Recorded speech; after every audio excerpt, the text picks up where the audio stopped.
The following game and other 2012 Chatham Cougar games are now available for purchase on Blu-ray and DVD. Relive every touchdown, great play, and hard hit in stunning high definition, with high-quality detail not available in the original broadcast. Don't miss a single detail with this high-definition offer. And now available for purchase, player highlight DVDs. Perfect for college or university applications. Working directly with you from our 2011 and 2012 archives, along with your footage you wish to use. With a professionally printed and rendered disc, this makes a great highlight for any application. Visit us and check out our online store at jbmediaproductions.com for further information. Enjoy the game.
And we welcome you once again to the Chatham-Kent Community Athletic Complex here on TV Cogeco. More Chatham-Kent Cougars action for you. This time around in the Bantam division, the Cougars hosting the Twin Cities Predators. My name is Mike Renier alongside Mike James, Jeff Brooks on the camera.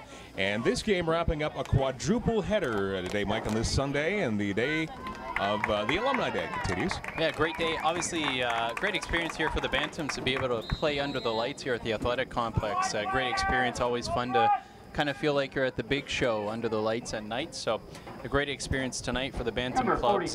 Should be a good game ahead. A couple of good football squads here tonight.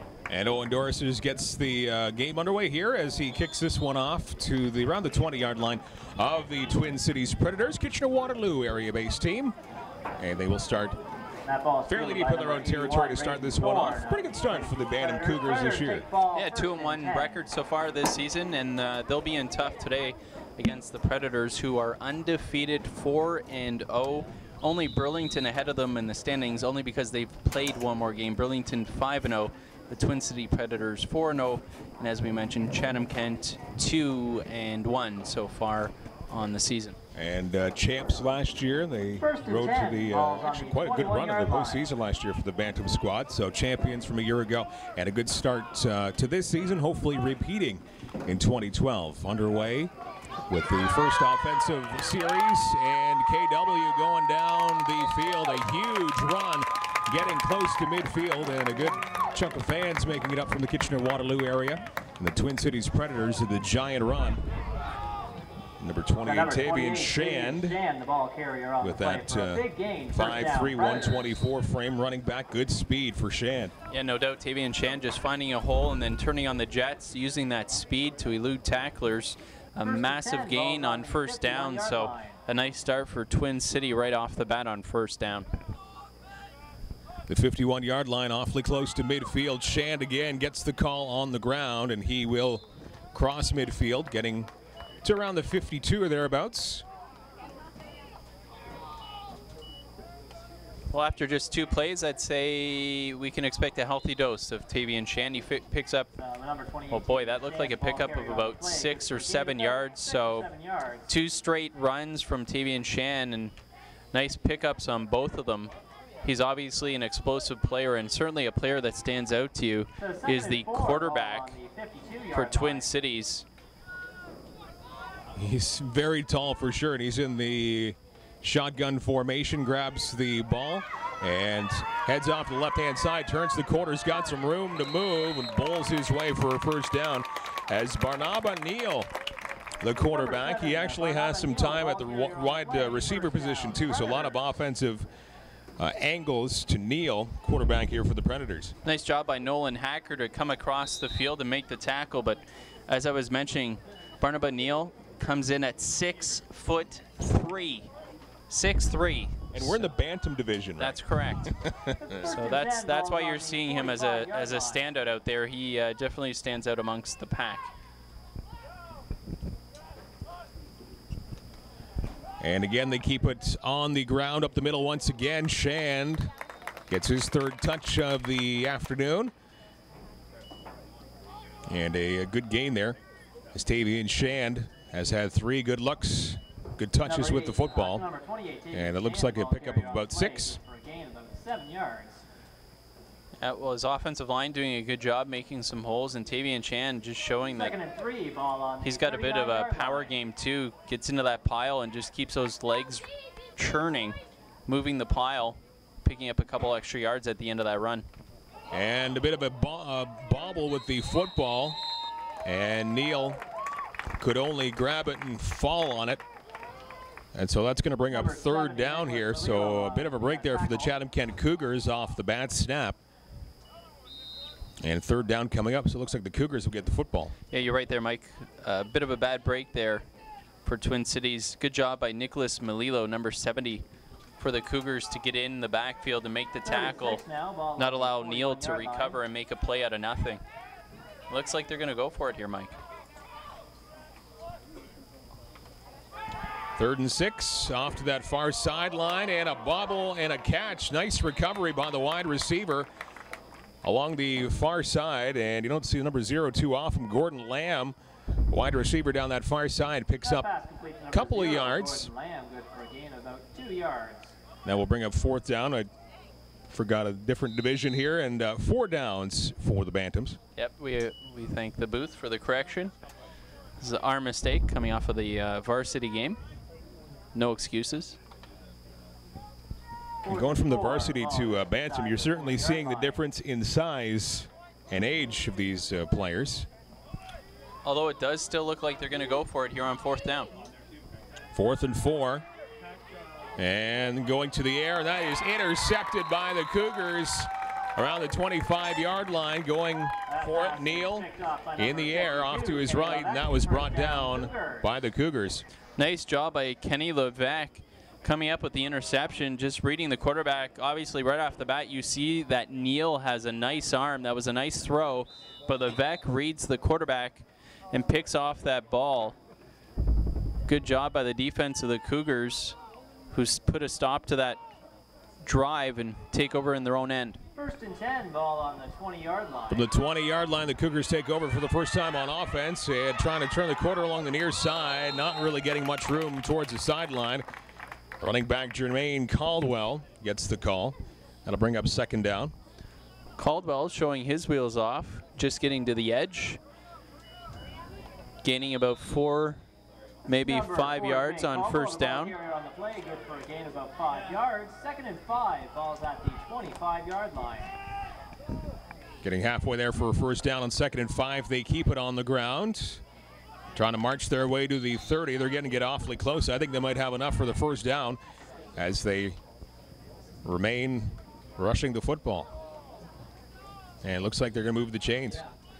Good job moving the pile there. Looked like it was Jermaine Caldwell with the carry again. 31-yard line, 1st down, Cougars. Pickup of 6 yards on that one.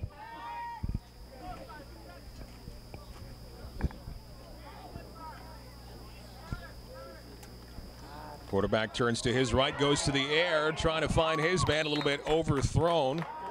And David Nethersall couldn't catch up to that one, overthrown by about 3 or 4 yards. And Nethersall had a step on the defensive back, Daniel Sterling, who was on him, but unfortunately Kelton Evans just throws that ball about a yard too far for his intended receiver. Otherwise, it was daylight ahead. We'll see if they can hook up later on. Not a bad attempt there, though, for the Cougars. 2nd and 10, and Evans hands it off. Nice move, cutting up the middle and getting around another defender and heading towards midfield and past midfield. A great job by Mubud Abari And Abari with a huge gain on the ground. 20-yard gain there by Abari. Just comes across from the slot position, takes the handoff, and makes a defender miss, and then turns on the Jets. A nice pickup on second down for the Cougars after that incomplete pass, and Cougars offense starting to roll here early on in their first possession. Up to the Predators' 50-yard line. And Evans goes along the far side, finds his man with the receiver. Nice job, and some yards after the catch with Clayton Shreve on the receiving end. Nice job by Shreve. Kind of fooled us up here in the booth for a second. Looked like there was another receiver over there that pass was intended for, but Shreve steps in front, gets a block, and then shows his elusiveness and just a bit of a shoestring tackle, or else he definitely had a few more yards to gain. So you got to like the start here for the Cougars. The defense comes up with an interception, and then the Cougars offense starting to march down the field here, flexing their muscle early on in this game. 6-yard pickup. Ball on the 44-yard line for the Twin Cities. Cougars marching down the field.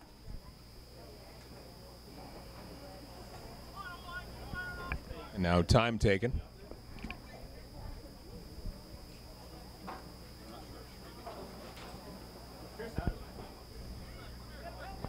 Good test here for the Cougars in the Bantam division, 2-1 coming in, but the Predators so far perfect in their 5th game tonight.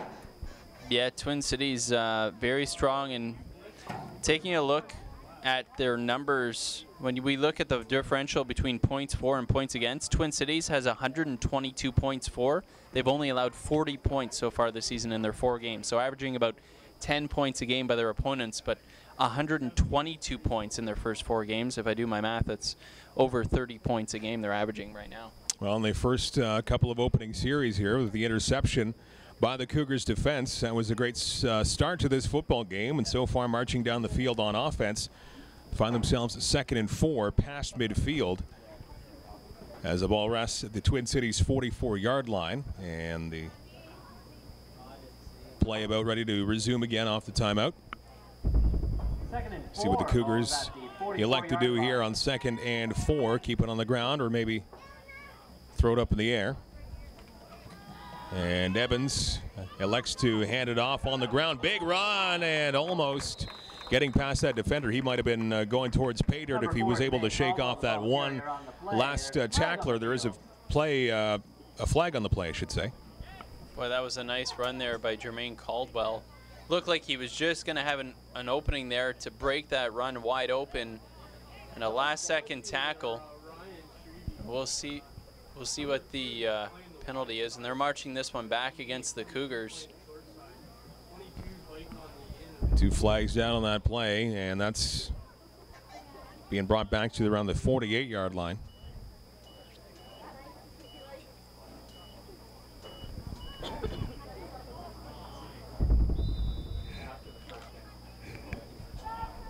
There was a hold on that call, but it was after the first down, so the Cougars get a first down on that run from Caldwell. So 1st and 10 still for the Cougars. They elect to go to the air, and coming down with the football. Nice concentration by the receiver off the initial bobble, and that was Ross Krieger. Good job to keep that eye on the football. Yeah, nice job by Krieger right in the middle. He's got some decent size too, 5'7" and 130 pounds. Nice big target for the quarterback, Evans. Hits his receiver right in the middle of the field. And enough of a gain, bring up another first down for the Cougars. 38 of Twin Cities. Again, a quick pass off of the snap, and that's going to fall about 5 yards in front of the intended receiver, who was streaking down the far side. Jake Anderson couldn't catch up with that one. No, that one just a little bit too far out. Kellen Evans putting a little too much under that one. Trying to give his receiver some time to run under it. Just slightly overthrown, sorry. But you got to like the start here from the Cougars, really mixing up the run and the pass, keeping this Twin Cities defense on their heels right now, guessing what's coming at them. So you really got to credit the coaching staff here. The Cougars looking very sharp and crisp on offense. 2nd and 10. They will keep this one on the ground, and pickup of a couple. Bringing up a third down and fairly long. So this looks to be the first real test here for the Cougars. Third and long, as you mentioned, Mike, about 3rd and 9.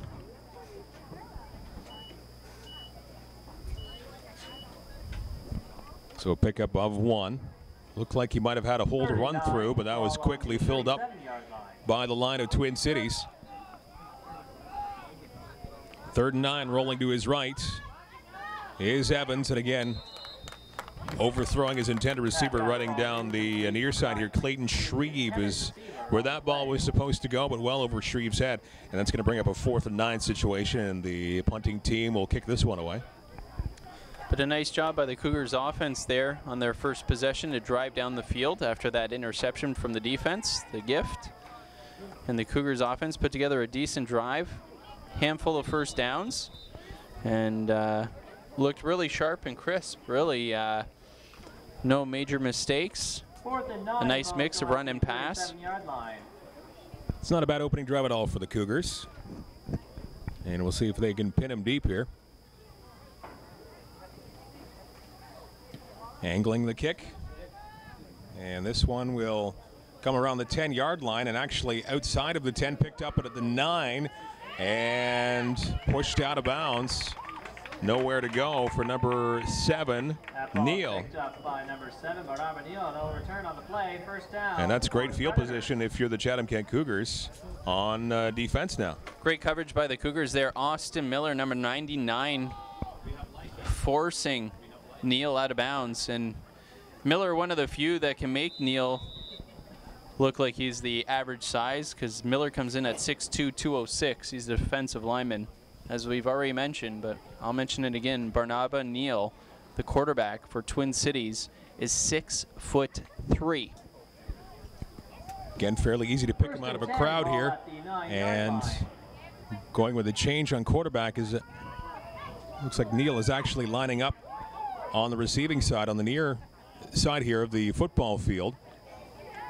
And number 12 now the quarterback. They keep it on the ground, picking up a couple of yards. So now actually Mark Christopher assumes the quarterback role for the Twin Cities Predators, at least on that play, maybe on this series. Well, you got to figure a lot of Twin Cities success comes through Barnaba Neal, using his size and his athleticism. So you can move him around. If you move him out of that quarterback position, you put him at wide receiver. If he's got one-on-one coverage, you just a quick snap, throw the ball out to him, and then you let him use that size and athleticism to make a big play. And that's what you're seeing right now. You see him lined out wide. I wouldn't be surprised you see a couple where they just throw the ball to him immediately and let him try to make a play. And they will run this one right up the middle, getting to the 20-yard line, and I think that's going to be enough for a first down. They will move the chains, will the Twin Cities Predators, as we're just over 4 minutes to go in this opening quarter in a scoreless football game. Good stout defense there from the Cougars, not allowing a big gain.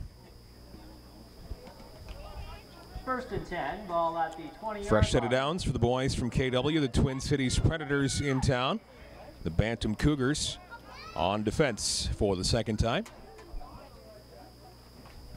Once again, they keep this one on the ground, and a big hole to run. We've talked about Shand. He's using his speed. He might go all the way down the field. He's at the 30, makes it to the 20, and going all the way in for a Twin Cities touchdown, and a big run for Tavian Shand on his 5th touch of the game. He was able to get past a couple of defenders, and then he turned the Jets on, and a big burst of speed for Tavian Shand. He gets the Predators on the board first. And that's a 90-yard touchdown run for Tavian Shand. We saw it in the first drive.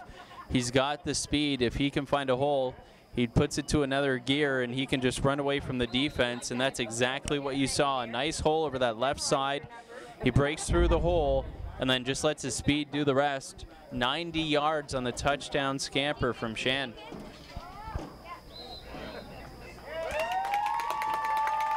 Seven zip for the Twin Cities Predators. Tavian Shan down the field, all the way from their own 20 to pay dirt. And they get the major.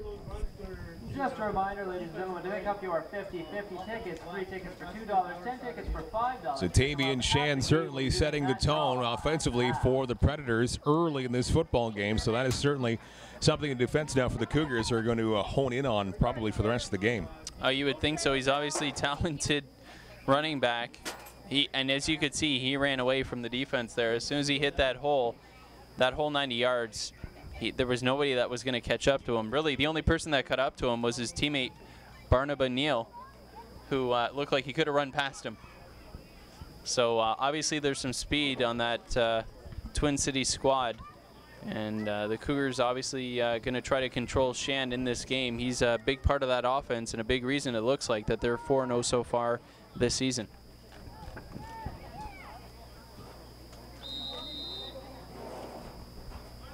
Predators number 43 back to kick it off. This will be David Chacon.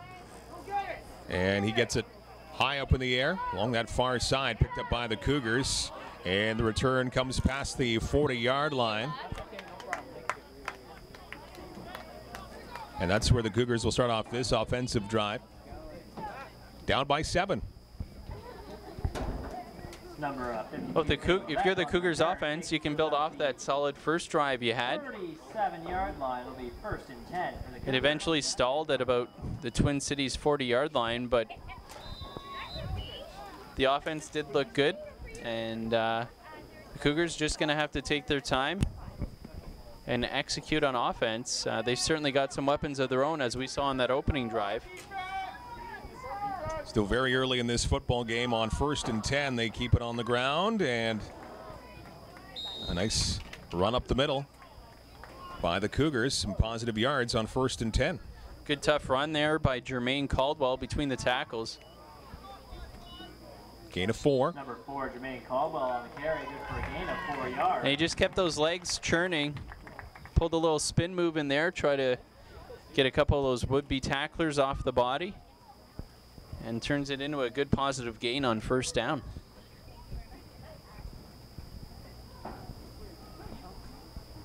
Now time taken with 2:52 to go in this opening quarter. 7-0.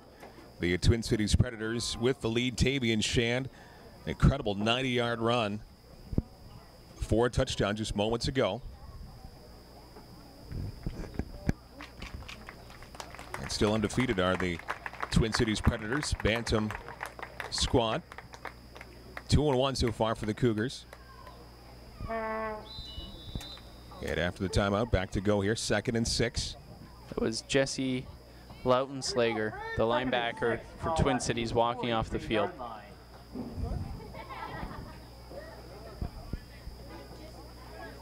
And again, they keep it on the ground.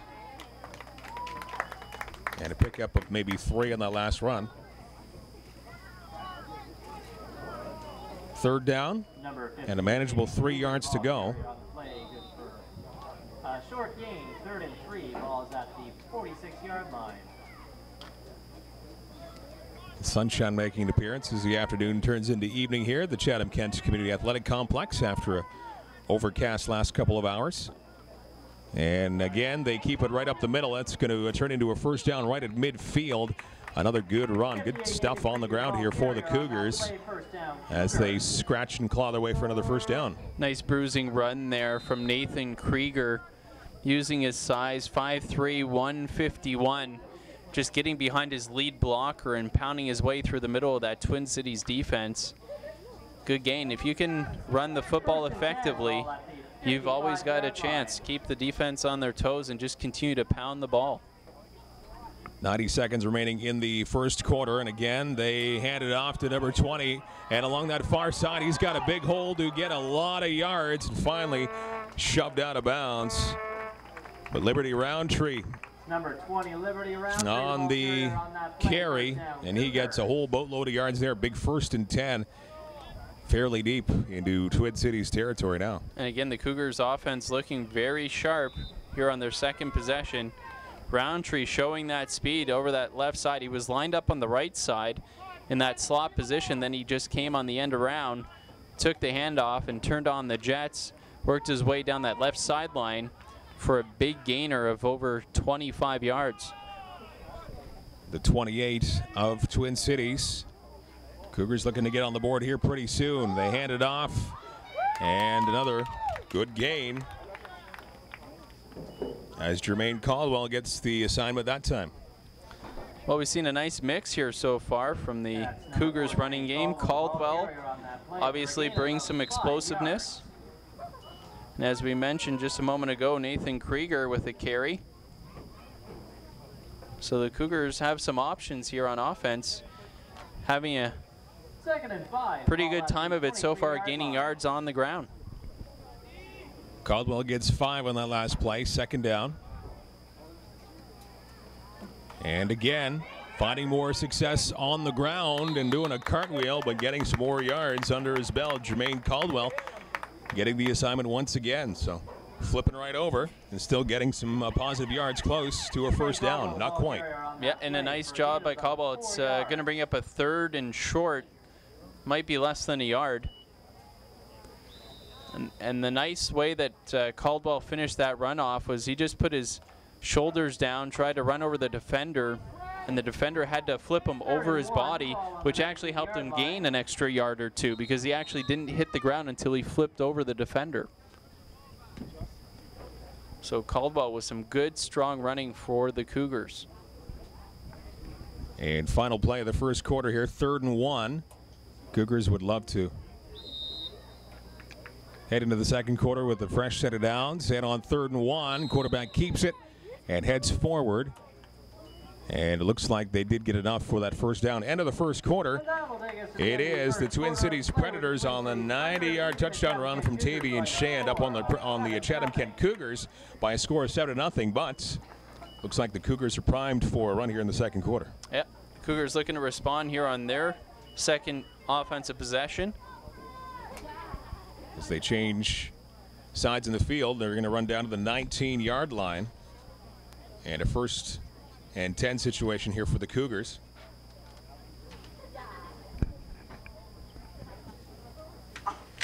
Entertaining first half for both sides.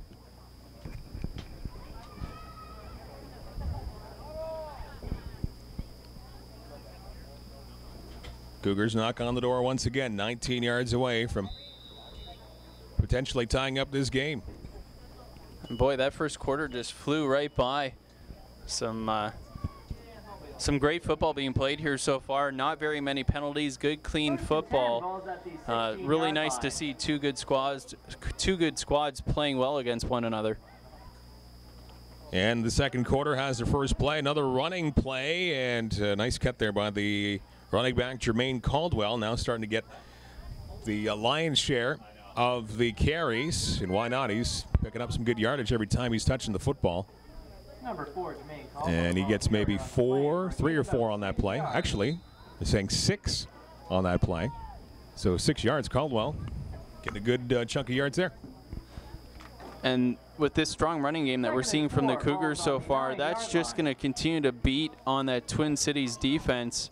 Eventually, you'd hope that you could tire them right out. 2nd and 4, and again, they keep it on the ground. It looked kind of ominous at the start, but it looked like another positive run. And I think, again, Caldwell getting the call, so he's starting to take the main running back position of this game and running with it. Yeah, you're right, Mike. It was Caldwell with the carry. Pun not intended there. 3rd down coming up.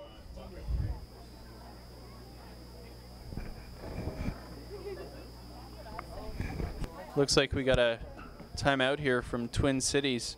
Coaches want to talk to the defense. Oh, and they are going to say that was a first down for the Cougars, so 1st and goal from what looks to be the 5-yard line. So they did get enough to move the chains. 1st and goal coming up here as the Cougars want to tie this thing up, down 7-0. As they talk it over, timeout, 13:45, still lots of time to go in this first half. But as you mentioned, Michael, the first quarter just flew right on by. Yeah, beautiful night for football here at the Athletic Complex. The lights fired up for when the sun sets. Just a slight breeze. The wind has actually settled down in the last hour or so from our earlier game between the varsity squads. Fourth game of the day with this Alumni Sunday here for the Chatham-Kent Cougars, as the Pee Wee and varsity teams walking away with a victory. Junior varsity with a loss earlier on this afternoon, and the Bantams here trying to tie things up, down 7-0 to the Twin Cities Predators early on in the second quarter.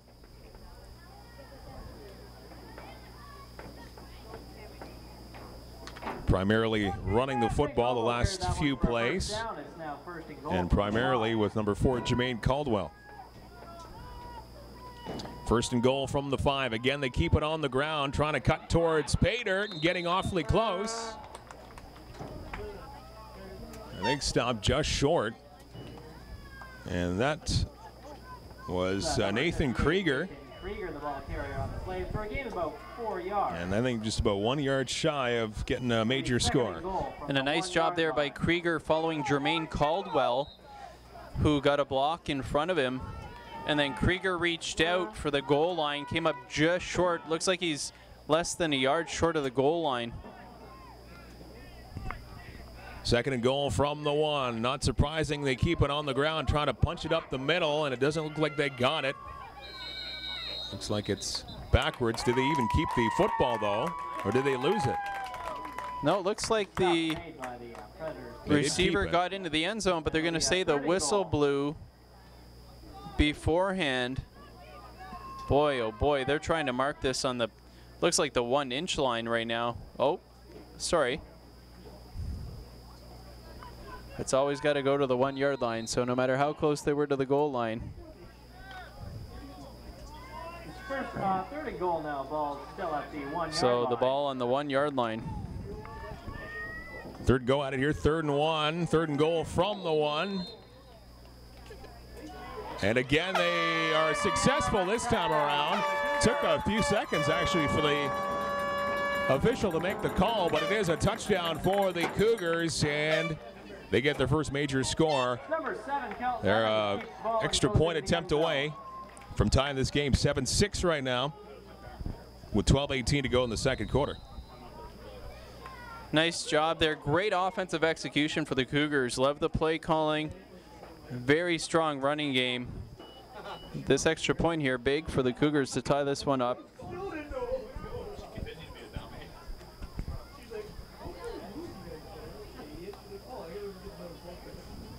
Dorsey's trying to tie this football game up. Kick is up, kick is through. And a 7-7 football game is what we find ourselves in right now, as the Cougars doing a good job. Great offensive drive there, and a great job on the ground. Yep, Nolden Ball getting the extra point there. Tie this one up, 7-all. And we've got ourselves a good game so far, Mike. 12:18 left in the second quarter. Tie game, 7-all. 2-1 coming to this game for the Cougars. Bantam Cougars 2-1, and their opponents from KW, the Twin Cities Predators, great start to this year at 4-0 as they are trying to scratch and claw their way up to the top of the standings. You know what I like so far out of the Cougars is they don't look like they're intimidated at all. Not from the very first get-go, right from the snap. Their first defensive possession, they came up with an interception. Their first offensive drive, they had a handful of first downs before having to punt it away. Twin Cities comes back with a touchdown, and the Cougars on their very next possession responded with a touchdown of their own. So the Predators come in with that 4-0 record, and the Cougars 2-1, but obviously so far not intimidated by this Twin Cities team at all in their undefeated record. Well, they know what they have on their side, the Cougars do, and they know they have the talent to play with the so-called big boys. They're also defending champions too, so they have a lot of confidence, and deservedly so, as they will kick this one away after tying up the football game at 7. And bouncing football comes down around the 35 and picked up by the very lanky, tall number 7, Barnum Neal, starting the game at quarterback. And the second offensive drive, he moved over to wide receiver. So really, he does it all for this Predator squad. He's on quarterback duty, wide receiver, and also special teams. He's seeing a lot of touches too. Yeah, and understandably so. I mean, we saw the speed that he had on Tavian Chan's touchdown run. He was able to catch up to his running back. He's obviously got a lot of athletic ability, so when you've got a player like that, you want to put them in a position where they're going to touch the ball a fair bit. And Neil has done that so far. Ball's at the 33-yard line. So from the 33, on their own side of the field, Twin Cities taking over. And they elect to keep it on the ground, and actually the Cougars defense right there to stuff them, which actually might be for a bit of a loss. Second down coming up. Wow, that was a great job there. Quentin Forgy for the Cougars, number 88 on that right side, just collapsing it, not allowing the Twin Cities running back to get anywhere. And that was actually a loss of a yard. Approaching the 4-minute mark of the second quarter. 2nd and 9, ball at the 34-yard line.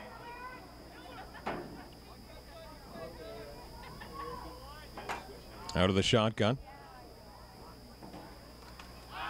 Back to pass, high up in the air, and actually that was well overthrown to the intended receiver. Raiden Thorne was a good 8 yards behind the football. Actually, the defender for the Cougars was closer to that football than the intended receiver for Twin Cities, so a very overthrown ball there. Yeah, that was well out of the reach of the receiver. The quarterback now is Mark Christopher, number 12 for Twin Cities. So looks like they like to flip-flop their quarterbacks around a little bit. That would lead you to believe that they've got some talent to burn, and they want to give everybody a shot at playing quarterback and giving everybody a shot at being a receiver, if you will, and getting the ball in different people's hands. Third different offensive look here for the Preds. From the Kitchener-Waterloo area, keeping it on the ground. And now cutting right up the middle, and a flag down on this play after a pretty decent run there by David Aiken, one of the top running backs for the Predators. We'll see how the flag affects that run. That might be a holding call.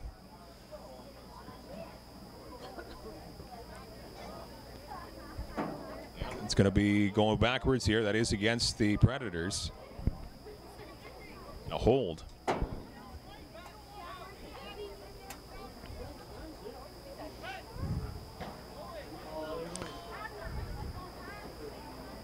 When you look at that Cougar squad out there too, you got to like the size that you see along that defensive line. That's a holding call against You got a number of players that come in at 5'8", 6 foot, 5'9", coming in anywhere from 190 to 218 at the high end. 218. Quentin Forgy, number 88. We've called his name already. Third and a very long 19 coming up here. Ball backed up all the way to the 24-yard line for Twin Cities.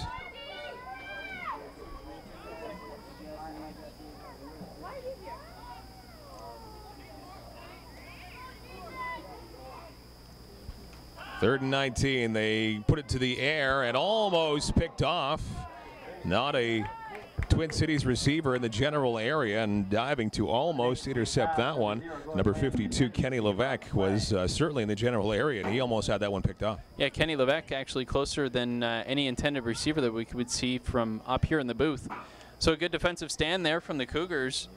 Not only does their offense respond to the score from Twin Cities, but then their defense steps up and forces the Predators into a punting situation. Getting the ball back here. Under 10 minutes to go in the first half. 24-yard line.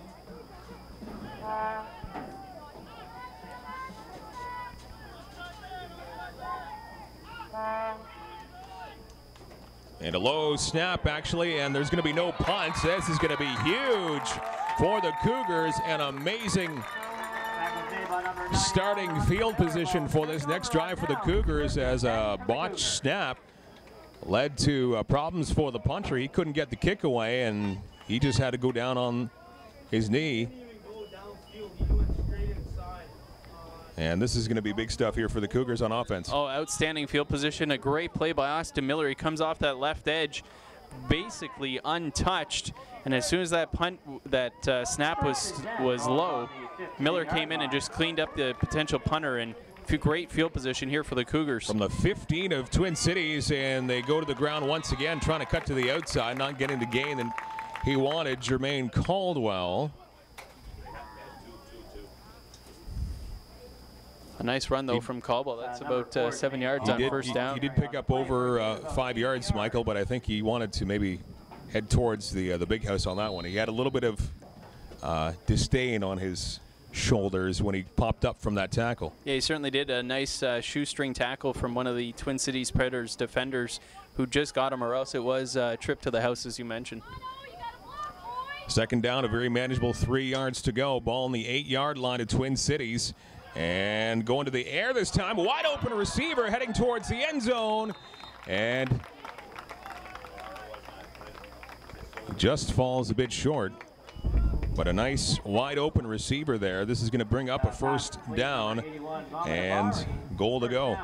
Well, that's what you can do when you have success running the football. You then go to the play action pass because the defense, you've just been pounding the ball on them. So they're expecting run, run, run.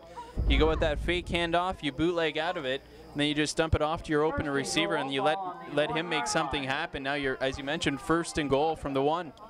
So they got 7 of those 8 yards, 1 more yard to go on the ground, and they hand it off for a touchdown. Once again, it is Jermaine Caldwell who gets the call. And a lead for the Cougars as they have scored 2 consecutive major scores and a 13-7 game. Great job there by the Cougars. The special teams comes up big, and then the offense makes Twin Cities pay. Jermaine Caldwell with the 1-yard touchdown run. Nice job by the Cougars offense, just pounding that ball on the ground.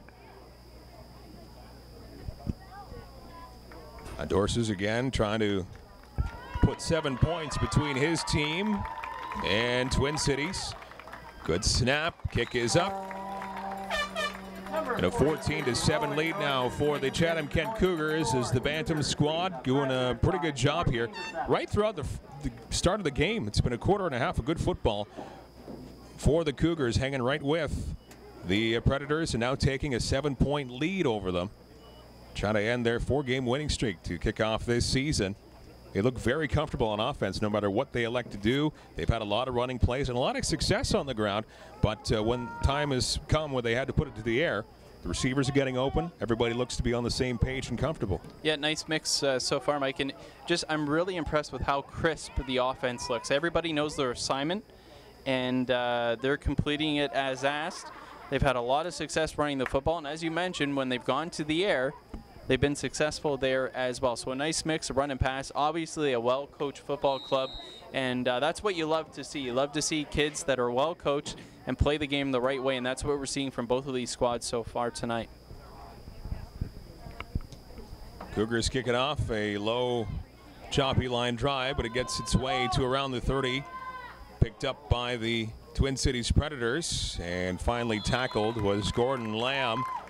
Number 0, Gordon Lamb on the return, takes it to about the 35-yard line. 35-yard line is where that finds itself. 14-7 Cougars with a touchdown lead. Scoring 14 unanswered points thus far. Now let's see if the Preds can respond in any kind.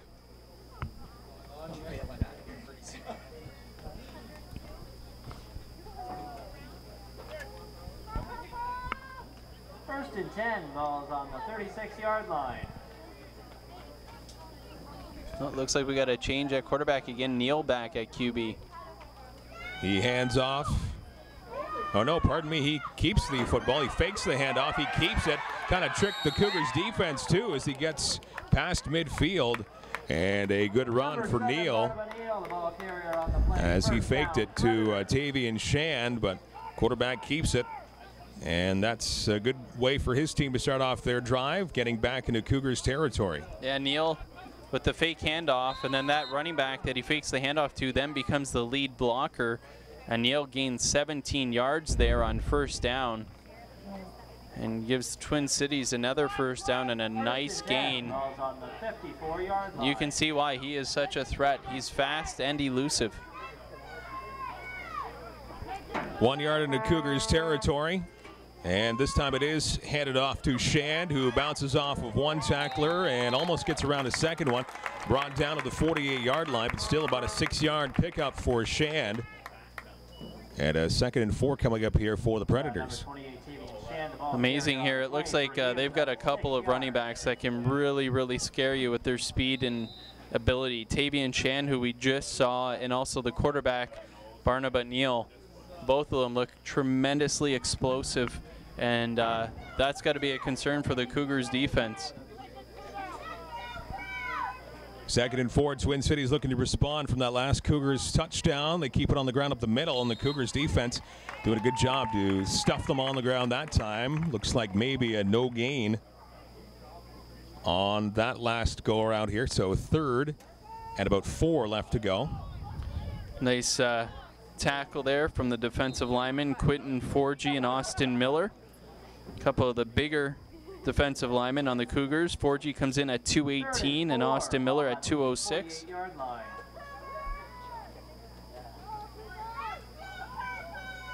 They're down. Cougars defense trying to stuff them here. Back to pass is Neal, and a completed pass up the middle. 1st down coming up here for Twin Cities.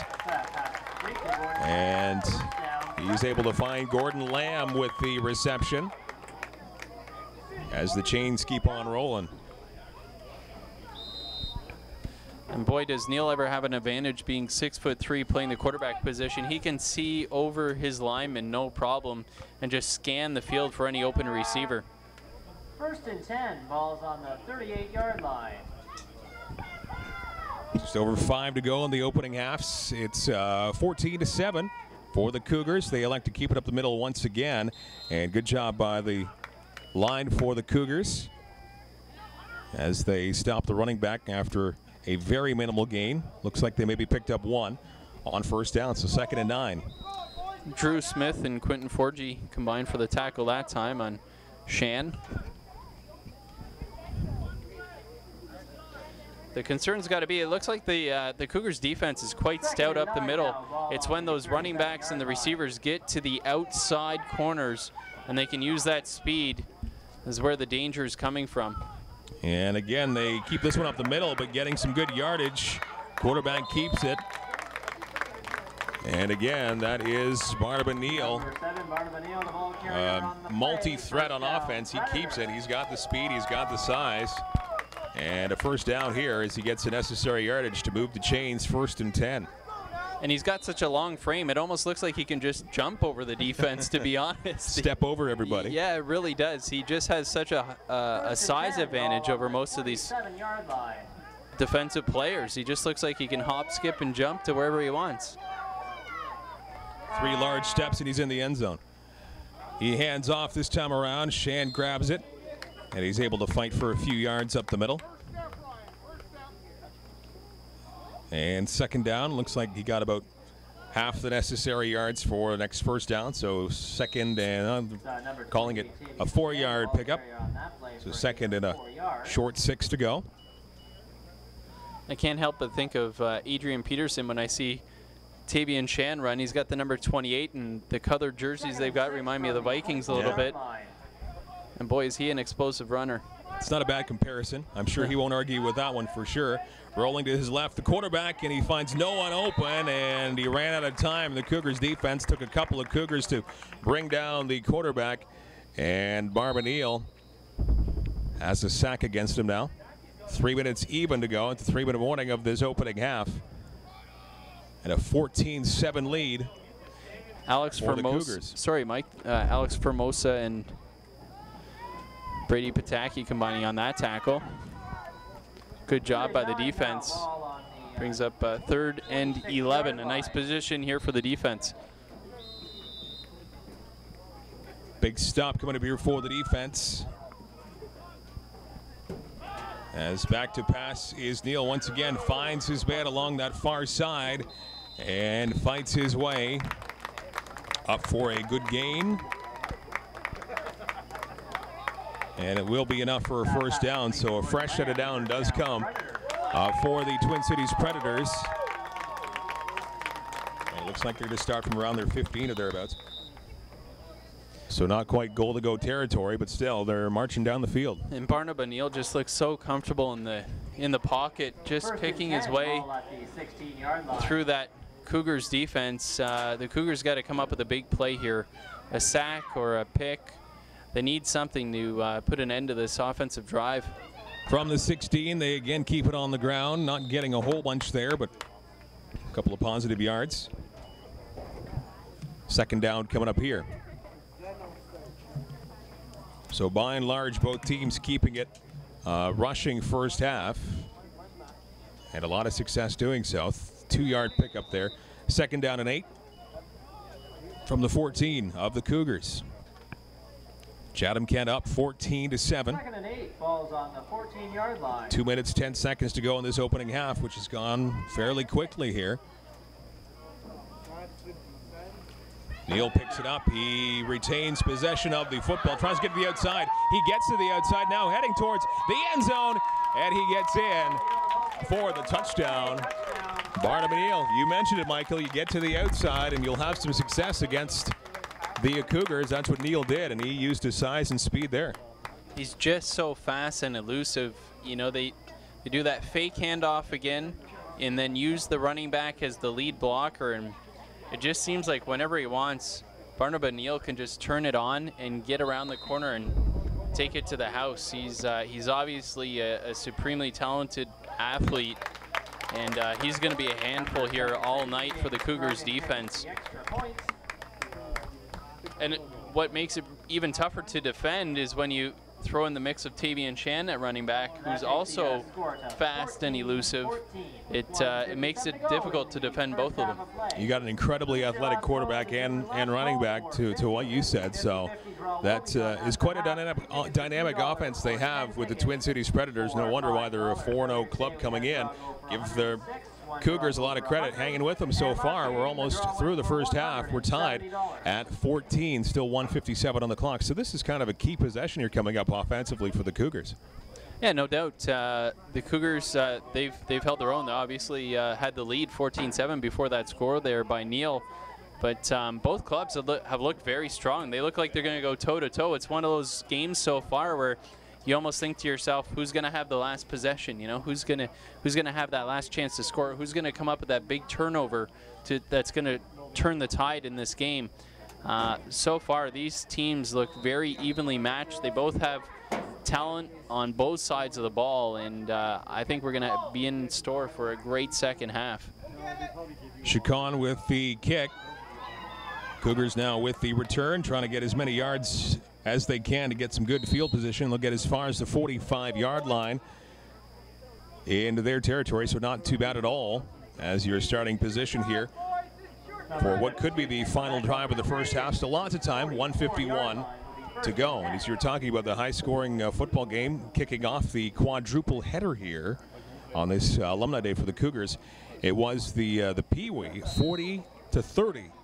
They were victorious earlier on today, so that was quite the offensive output for both squads to kick off this quadruple header. We might end off with that type of score here too if this keeps up. Yeah, you're right, 14 all already. Just under 2 minutes to go in the first half. And both teams, as we mentioned, have talent. They can put up some points. We'll see what the Cougars can do here on this drive. Cougars taking a timeout here, 1:51 left to go until we hit halftime. And a 14-14 game. Cougars looking to stretch their record to 3-1 if they're able to pull out a victory here tonight, which would end the 4-game season opening winning streak for the Twin Cities Predators from Kitchener-Waterloo.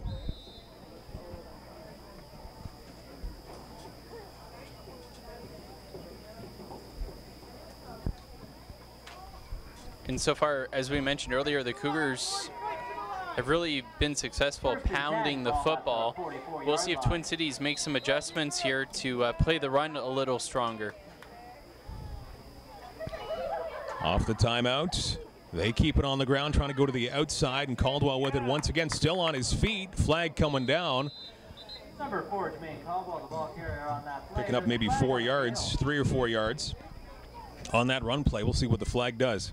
A nice play by the corner over on that side, coming up and making a good solid tackle on Caldwell. As you mentioned, we'll have to see who the flag goes against here. Oh, looks like it's against the Cougars. And the referee's just asking the coaching staff if they want to enforce the penalty. And that's going to be the case here. A 10-yard penalty.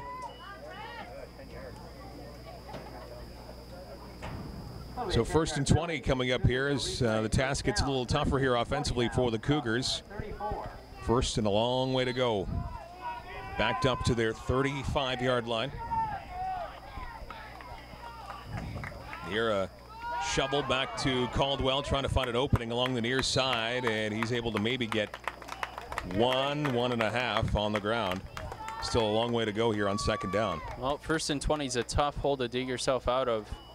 And Twin Cities that time pinning their ears back. And Caldwell wanted to break that one outside, but just couldn't. Nice job by the linebackers filling the gap and forcing that ball back inside. 2nd and 19, ball at the 35. 2nd down coming up here for the Cougars, 19 to go. Clock winding down, 1:20 to go in this opening half. Quarterback way back trying to find an opening and finds a receiver in Caldwell, and he was almost away to a big gain there. Nolan Ball that time playing receiver, or sorry, playing quarterback, dumping it off. And that could have been a much larger gain. Yeah, Caldwell just got tripped up, or else, as you mentioned, there was a lot of real estate in front of him. It was a beautiful setup for that screen pass, and Caldwell had some blockers out in front of him. But Twin Cities, one of the defenders snuffed it out and just made a shoestring tackle, or else Caldwell had a big gainer ahead of him. So with 1:03 to go here in the first half, it looks like Twin Cities has called timeout. A very minimal gain there on the ground. Thanks to that last second tackle there by the Twin Cities Predators. 1:03 to go. Timeout right now. Overall, a very entertaining opening half of football. It certainly has been. Big play so far really has been that penalty that the Cougars are trying to come back from right now. That forced them into a 1st and 20 situation. Holding call on what was a positive run. And right now, this could turn out to be the big play of the first half, because the Cougars now facing a 3rd and 19. And if they're stopped here, they're going to be forced to punt the ball away to Kitchener-Waterloo, who will have some time on the clock to try and put up a score before half.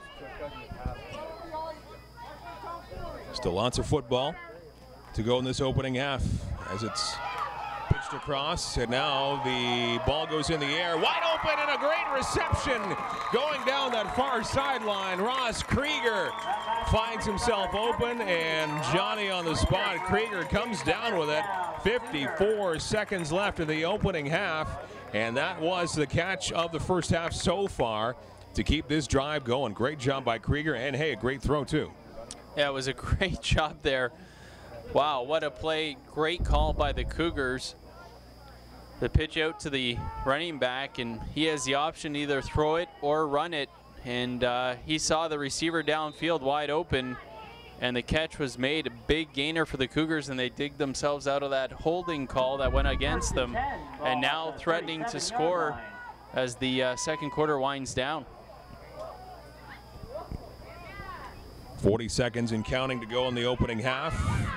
Way back and trying to find an open receiver. He does find an opening. Here's Caldwell, and he's finding an open field all the way to the end zone. And Caldwell with a touchdown.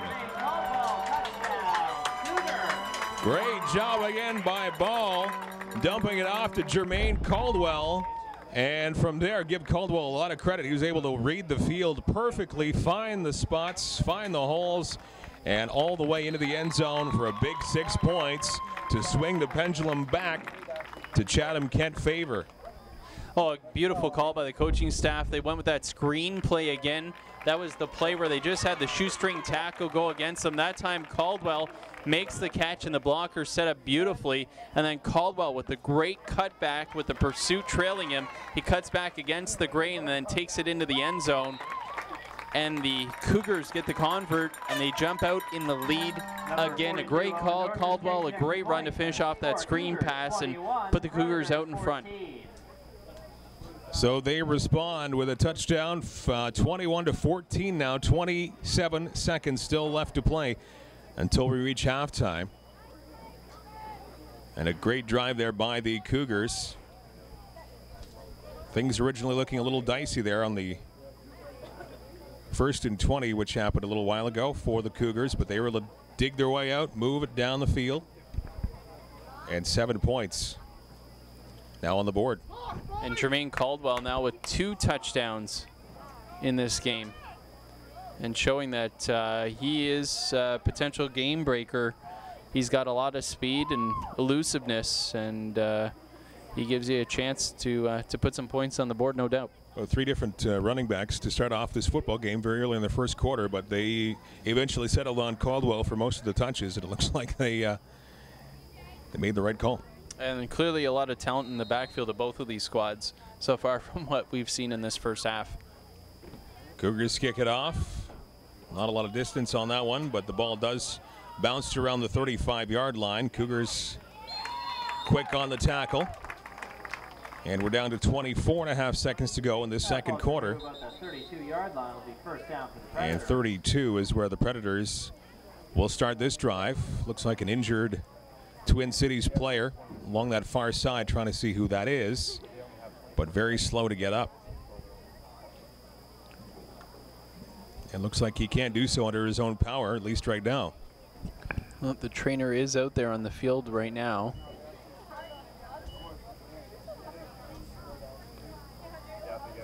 We can't make out a number from here just yet.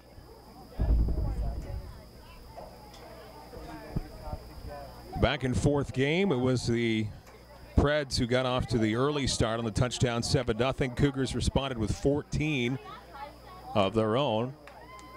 Predators tying it at 14, and now just minutes ago, Caldwell, second touchdown of the night, and a 21-14 lead for Chatham-Kent. That is where we are, 24 seconds remaining in the second quarter, and an injury timeout here for the Predators. And that's Lamb, Gordon Lamb, number 0 for the Twin Cities Predators. That was down. Just has a few cobwebs. Looks like he's getting off the field under his own power, and hopefully for him and his team's sake that he's not too severely injured, because he's got a lot of talent. Big offensive weapon. Number 0 for Twin Cities. Yeah, it looks like he's just favoring his left arm. He's showing the trainer, so he'll get tended to, and hopefully he's all right. 1st and 10 for the Twin Cities as they try to cut to the outside on the near side, but going nowhere as the Cougars defense was all over. Number 86 and Tyler Maylock for the Predators. Just 19 seconds to go here in the second quarter. Now the clock starts back up again.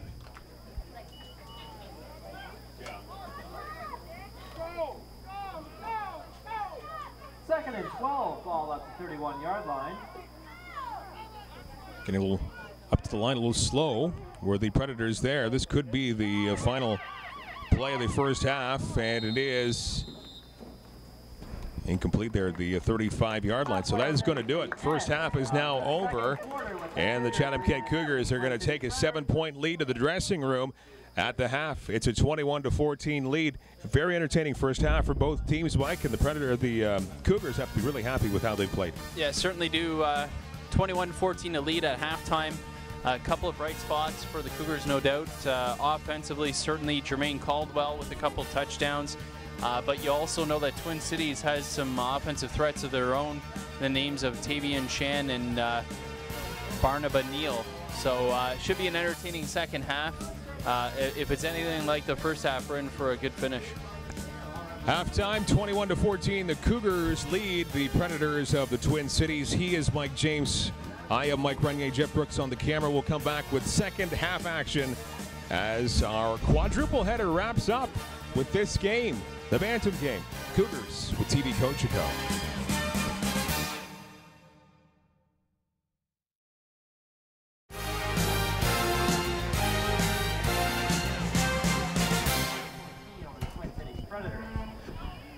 Second half action here at the Chatham-Kent Community Athletic Complex with TV Cogeco. It's Mike Renier, Mike James with you up in the broadcast booth, underway with the third quarter.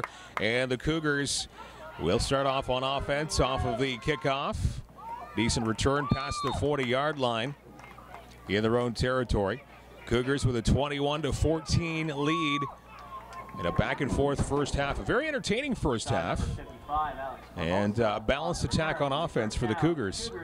Yeah, great ground game so far that we've seen from the Cougars. And as we mentioned earlier, when they've had to go to the air, Kelton Evans, the quarterback, has done a good job completing some passes as well. That was a nice return there from Alex Formosa, giving them decent field position here to start the second half with the Cougars leading. Jermaine Caldwell with the lion's share of the carries in that opening half, and they fake to go to the air, but they keep it on the ground along that far side and picking up a couple of yards. Second down and 8 coming up here.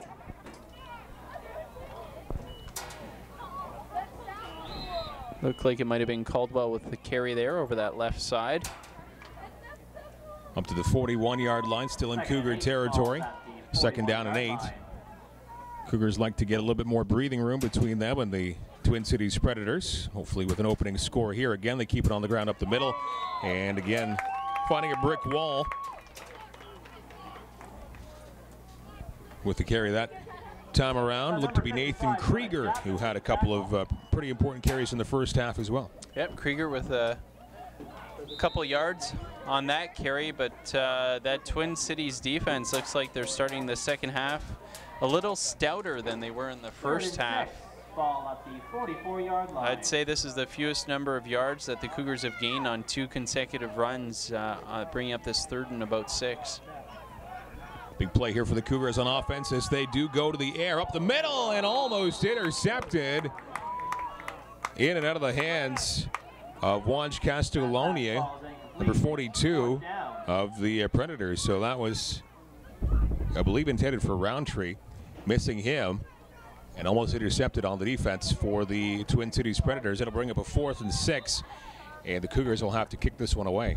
Yeah, a little slant on the inside from Roundtree, and the quarterback Evans just put the ball behind him right into the gut of the defensive back who couldn't hold on to it. But the first 3 and out here that we've seen from the Cougars offense. So a good start for Twin Cities here on defense on the Cougars' first possession. And a bounce on the snap, able to recover and kick this one away. Cougars able to kick it as far as the 43-yard line of the Preds, and no yards here. Looks to be called here. 2 minutes or 3 minutes and 8 seconds gone by in this second half. Decent field position to start off this upcoming drive here for the Predators.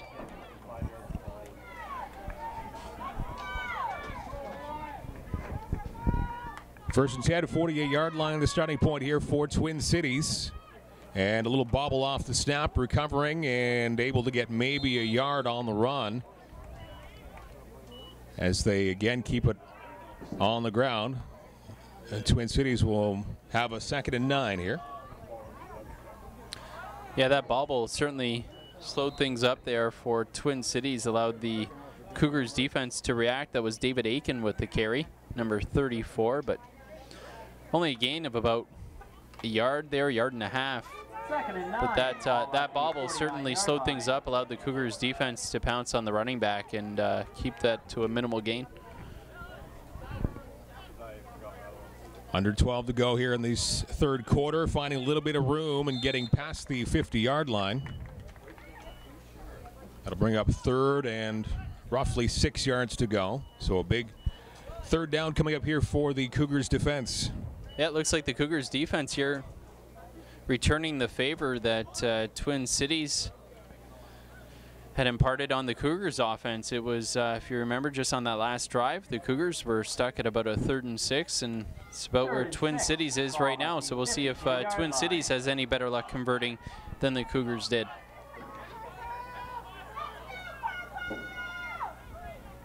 Predators operating out of the shotgun.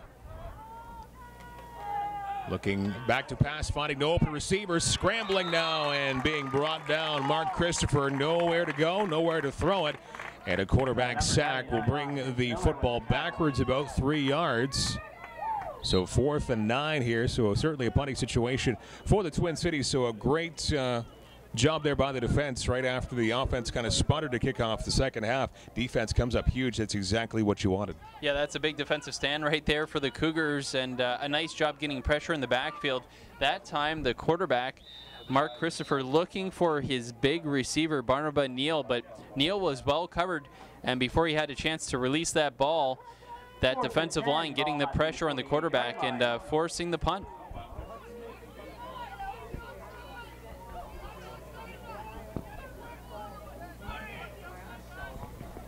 Back to punt it away.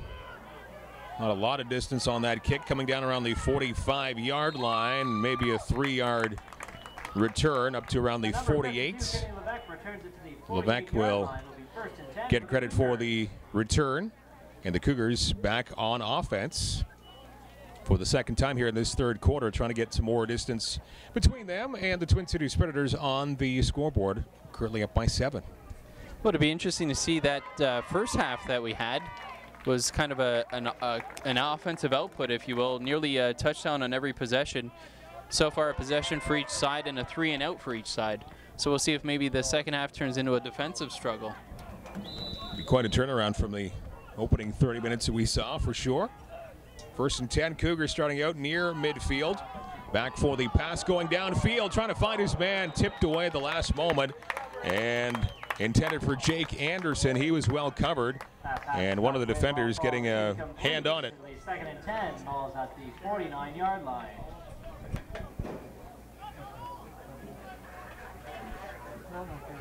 Thank you, I'm good, yeah. He was taking on the block aggressive, but then the ball carried the line. 2nd and 10. A little bit more adventurous on the air attack there for the Chatham-Kent Cougars, as they will go passing route once again. This time it is complete and some room to move. It's going to be a first down for the Cougars, and that was brought down by Ibari. Nice job by Ibari to keep with it, make the reception, and he was able to find an avenue that was open quite a few yards after the catch there. And a nice throw by Kelton Evans, putting it right on the receiver's hands, and the receiver, Ibari, didn't have to stop to make that catch. Evans put it right on his receiver while he was in stride, able to take that speed and get to the outside. A nice 15-yard gain on a big second down.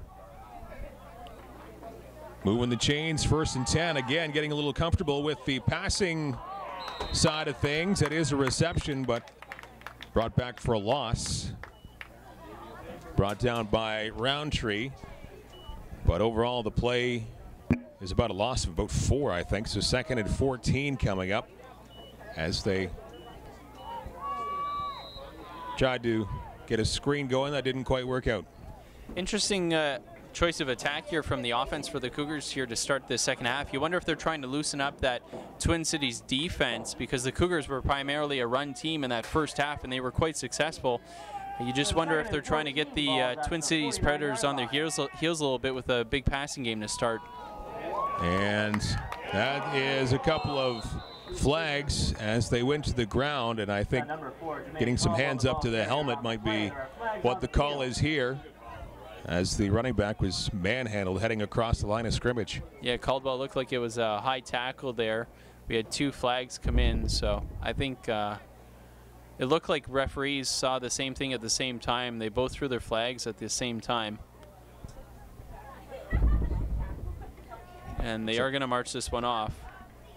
This helps out the Cougars in a big way as they will wipe out the 2nd and 14 that face them. It's going to be now a 1st and 10 and a much better field position to boot, as they're going to march this all the way down to around the 33-yard line for the Twin Cities Predators. So momentum certainly going now for the Cougars midway through this third quarter. Yeah, nice second possession here after that 3 and out on the first possession of the second half.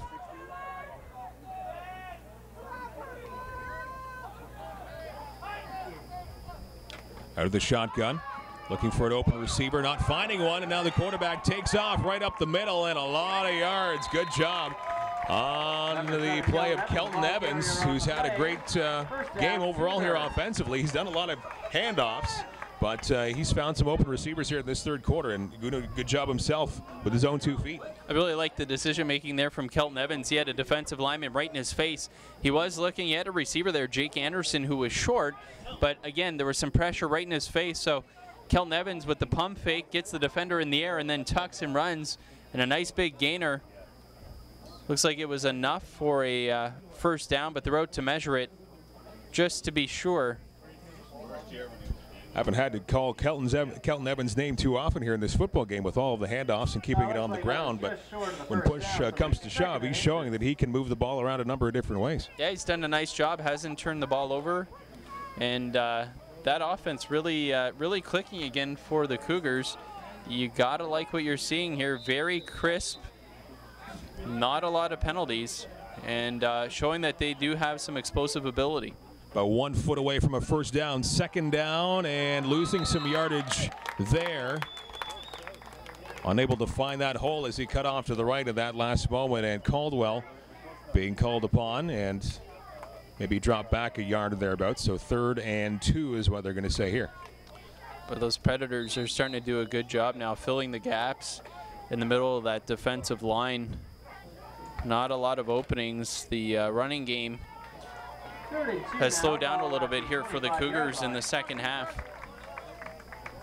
Certainly an adjustment made at halftime. 3rd and 2, ball at the 25-yard line for Twin Cities. And Evans looking for a receiver and overthrow that a little bit as Roundtree couldn't bring that one down. So a 2nd and 1 turned into a 4th and 2 now from the 25-yard line. So decision time. Yeah, that one looked like just out of the reach of Roundtree. A nice decision there. Really patient Kelton Evans, and waited as long as he could, but looked like just out of the reach of Roundtree. And the Cougars look like they're bringing in the punt team here. 4th and 2, ball on the 25-yard line.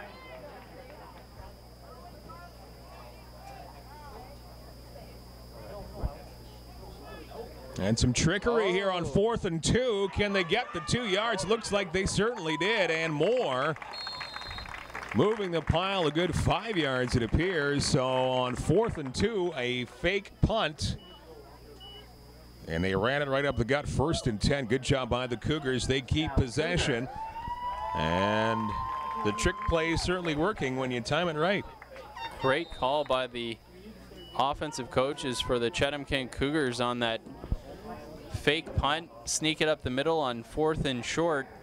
Keep this drive alive, and really this is a key drive here for the Cougars. Up 1 score. Obviously looking to add on to that. If they're able to post up another, they're going to have to feel good about their chances in this game, and their confidence just has to be riding high. Again, the Twin Cities Predators coming into this game undefeated. One of 2 teams in the league undefeated at 4-0. The Cougars definitely feel that they have the same talent level as, well, anybody in this league. And again, here's Evans looking for an open receiver, and just in and out of the hands. Number 20, again, Roundtree was the intended receiver, and it looked like a pretty good opportunity there for Roundtree to bring it in. He was heavily covered, but he just couldn't reel it in, and it drops incomplete.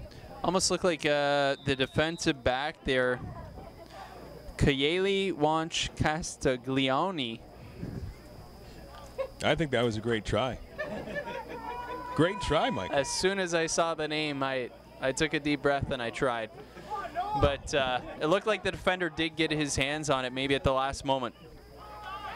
And a little reverse going off to the near side now.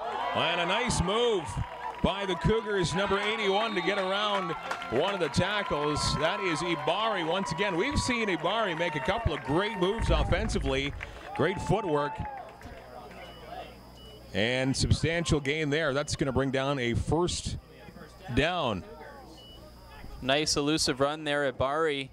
fighting through, well, first eluding the initial tackler, would-be tackler, jumping over the defender, and then a nice spin move to finish off that run, and finishing it hard, keeping those legs churning to pick up that extra last yard or two at the end of that run to pick up the first down. And a first and goal, as a matter of fact. The ball is at the 9-yard line, so a big opportunity here to score some points as they keep it on the ground. Looked like that was Nathan Krieger with the carry there, 58. Yeah, but maybe 4 yards on the pickup there. They get as far as the 5-yard line. Second and goal. 4.5 to play in this third quarter. You really like how the Cougars offense is eating up this clock as well. The more time they can take off the clock, obviously, to their advantage. This is a fantastic drive here. Second down and goal, 5-yard line. Another handoff going towards the near side. Touchdown, Cougars! Number 1, Mohamed Abari, the ball carrier on the play. Touchdown, Cougars. And Abari punches that one in, and he had a couple of big plays offensively in that latest drive. And Abari, you can't forget him when you're talking about the offensive stars in this game. No, especially in the second half. Mahmoud Abari coming up big for the Cougars. A couple of big runs consecutively, and that one for the touchdown, giving the Cougars here a 2-score lead. That's going to be huge, you got to think, heading into the fourth quarter. Certainly some breathing room now for the Cougars, but you certainly can't let your guard down. A lot of football to play. But if they can make this count, which they do, a 14-point lead, largest lead of the game for the Cougars, as the Bantam squad leading the Twin Cities Predators 28-14 in the Cougars' quest to make their record 3-1 if they're able to pull out this victory this afternoon, now this evening. So 28-14, a couple of touchdowns unanswered for Chatham-Kent as they will kick this one away. So Mahmoud Abari with the touchdown run on a second and goal to go. Well, you got to like the response there. Remember, to start the second half, both offenses went 3 and out. That was the Cougars' second offensive possession here of the second half, and they drive it down the field for a major. That's got to make this offense feel really good. Not only the offense, that'll translate to the defensive side of the ball as well. That'll always give you a boost, your defensive boost, to know they got a 2-score lead as well. That's certainly going to help the confidence of your squad.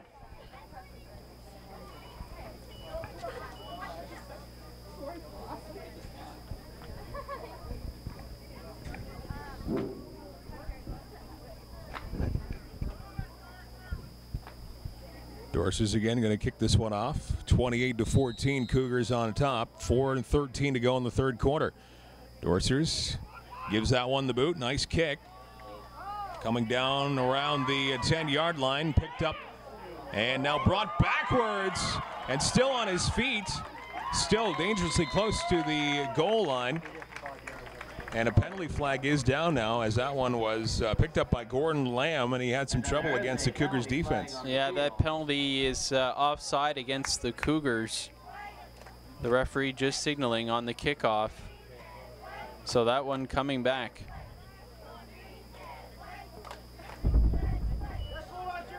Unfortunately.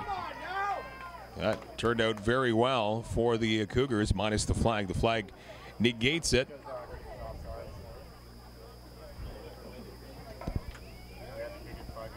So they'll try this one again. Offside in the kickoff, so we'll see if they can replicate that same magic after what was a good boot there by Dorsey. So we'll try this one again. Yeah, that was unfortunate because the Cougars had Twin Cities pinned deep in their own end. We'll see how this one turns out after that penalty, what kind of return here London gets, or how much their field position improves after that penalty. A do-over here by Dorsey's, not quite as long as the last time, and now a big return by Twin Cities will bring this football to the 39-yard line. So a much better turn of events there off that penalty for Chatham-Kent. Better for the Twin Cities Predators is now they've got some pretty good field position and down by 14, and this is certainly not a done deal, this football game. Still a lot of football to play. Certainly far from over. Yeah, that's unfortunate for the Cougars because Twin Cities, they were pinned probably within their own 5-yard line. Now get the ball at their own 39-yard line. That's a big swing right there. It's an unfortunate penalty for the Cougars to have to swallow. See what the Predators can do here on the ground, eluding a couple of tackles and getting close to a first down. Good footwork again by Tavian Shand. It's been a couple of quarters since he really was able to burn things up on the ground, but a big pickup there, close to a first down. They may wind up measuring this. Yeah, that is a close one. Tavian Shand, a nice run, good hole over that left side. Nice little spin move at the end there, too. That is awfully close.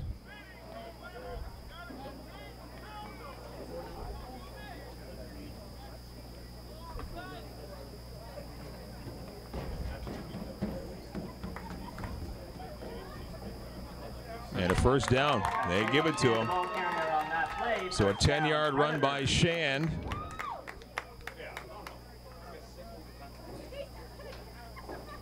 And maybe some momentum sparking there for the Twin Cities Predators, down by 2 touchdowns. Well, down by 2 scores, you got to figure you're going to get a heavy dose of Tavian Shand and Barnaba Neal, the 2 big playmakers for Twin Cities. They've had quite a bit of success so far in this football game. They keep it on the ground once again to midfield and maybe a yard past midfield. Second down coming up and about 4 to go.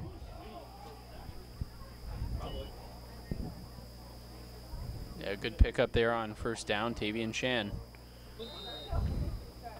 Number 7 and number 28, those are going to be your 2 big focuses here as this second half starts to wind down here heading into the 4th quarter. And once again, it is the big-time quarterback who is able to keep it, and a big hit just past midfield and a minimal pickup, maybe 1, as Neal decides to keep it and go off to the far side. Good job by the Cougars to stop him with a big hit. 3rd down, 3 yards to go, and a big 3rd down here for the defense for Chatham-Kent. Yeah, that was a nice job. Looked like it was Kenny Levesque that came in and cleaned up Neal. That's the first time we've seen Neal get hit with a nice clean shot. He's just so elusive from what we've seen so far in this game, but Kenny Levesque sticking the wood on that play and brings up a big 3rd down for Twin Cities. And Neal keeps it. He finds some room to move along the near side. He is going towards the end zone. No one's going to catch him as Neal has the touchdown. That athleticism works out big time for Neal. And a big run for a major score, bringing the Predators closer at 28-20. And one of those big offensive weapons for the Predators coming up large once again. That was about a 55-yard scamper from Neal, and it actually looked like he was going to be in trouble deep in his own backfield, but he just turned on the jets and showed that explosiveness, and probably why, one of the big reasons why this Twin Cities team is 4-0 coming into this game. Cougars 28, the Predators 21. Just a shade under 2 minutes to go in this 3rd quarter. I want to say a quick thank you to our sponsors over at Dr. Speck's Institute. Cougars want to get that one right back here, so hopefully some good field position off the kick. And you mentioned that last drive that the Cougars had, really good clock management. They were able to eat up a lot of time right when they got that 4th touchdown of the game. They need to do that again. And boy, you know what, Twin Cities right there showing you they can strike in an instant. I mean, that is certainly one of the things that the Predators have, is the ability to be explosive. And it just takes one play from either Tavian Shand or Barnaba Neal, and they can put points on the board. So it's going to be key for the Cougars here to maintain that running game, take some time off the clock, methodical drives, obviously, and put some points on the board, and keep that explosive offense off the field as long as they can. A very entertaining game here, almost 3 quarters in. And still a 7-point lead for Chatham-Kent as they await the kick. And kind of a squib kick, and the Predators are able to get the ball back. And onside, and it worked perfectly for Twin Cities. They maintain possession of the football and at the 45-yard line of the Cougars to boot. We do have an injured player down.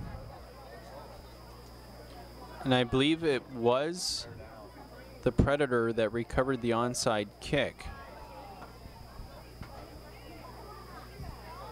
And I want to say that it's Lamb again that's down.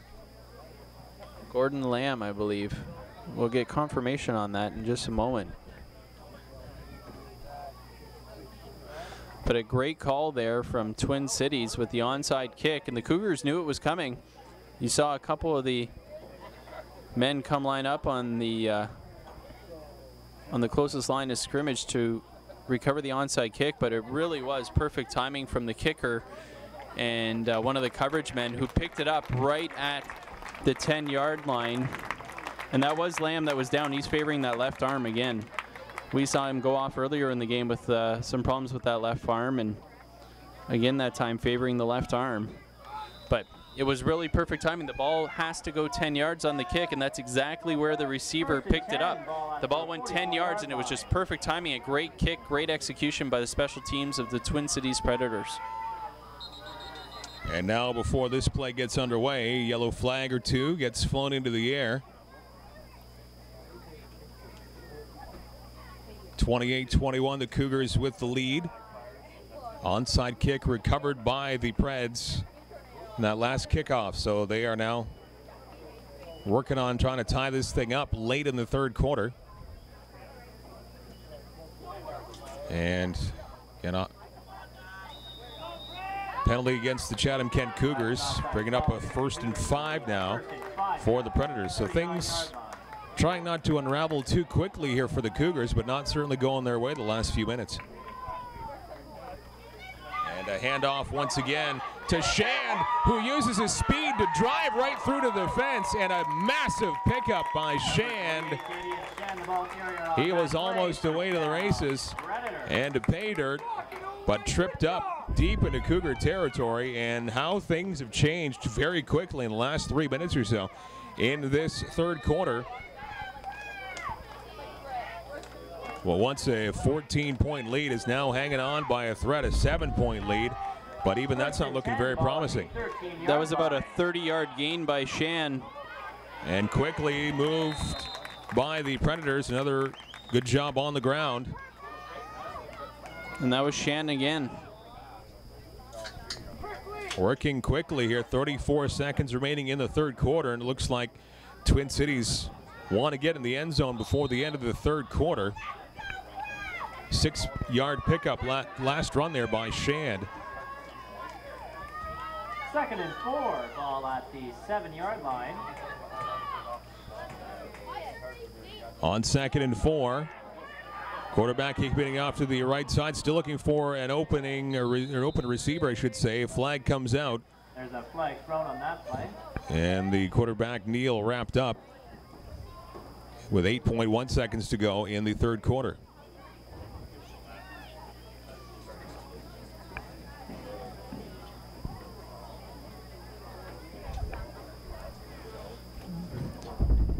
There's that fake handoff that we see the Predators execute so well. The fake handoff, and then that running back becomes the lead blocker for Neal.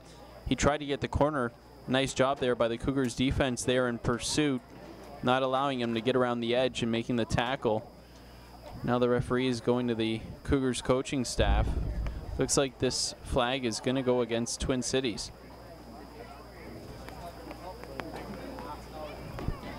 As the rain starts to fall over top here of the Chatham-Kent Community Athletic Complex.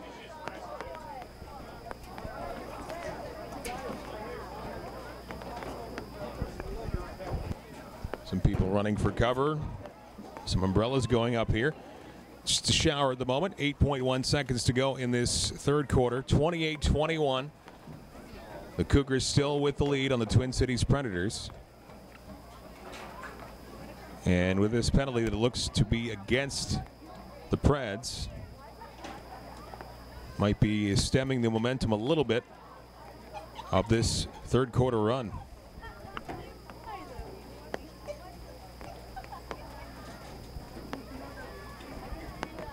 D. Merck is playing games with us up here, saying she sees lightning. She hasn't, because she knows that'll just delay this game by at least a half hour. As Mike mentioned, that the rain's coming down now. So that penalty did get marked off against the Predators. Oh, it was a major face mask against Twin Cities. And to be honest with you, I actually think it was against Barnabas Neal when he was trying to get the corner on one of the stiff arms. I think he might have gotten a hold of a face mask. And now wide open and going in for the touchdown. Number 86, Tyler Maylock, was wide open on that pass from Barnabas Neal. And Maylock heading in for what could be the tying score. They're a point after away from tying this up at 28 as we finish off the third quarter. And you said wide open. I mean, there was nobody in the vicinity. It was obviously a bit of a blown coverage, and Tyler Maylock just with an easy catch and run, and it's a tie game. Officially tying it up at 28 now, with the extra point being good, 28-28. So a back and forth football game. What a game we've seen here, and we're only 3/4 of the way through. Stick around for a great fourth quarter. Be quite a finish here. 28-28. Two teams tied up here. The Chatham-Kent Cougars and the Bantam squad looking to go to 3-1 if they're able to pull out a victory. And the Twin Cities Predators looking to remain perfect. They come into a situation here 4-0. Looking to pull that winning streak to 5 as the rain's coming down just a little bit harder now. Umbrellas up, and people without are looking for alternate arrangements.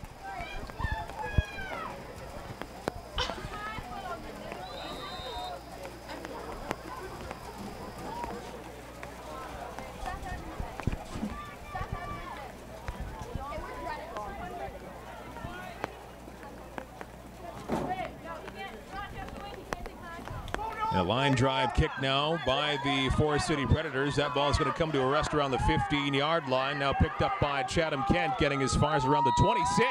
Ball comes loose, but it is picked up by the Chatham-Kent Cougars and wrapped up by Alex Formosa. So the Cougars will have possession of the football, 24-yard line of their own. I'd like to say a big possession here for the Cougars. 2 quick scores by the explosive Predators, and we've got a tie game. So the Cougars offense is going to be looking to put something together here and get the momentum back on their side. It's going to be tough for them because they actually haven't touched the ball for about the last 5 minutes, just sitting by watching the Predators put up 2 scores. Back and forth. This is not an easy game for either side.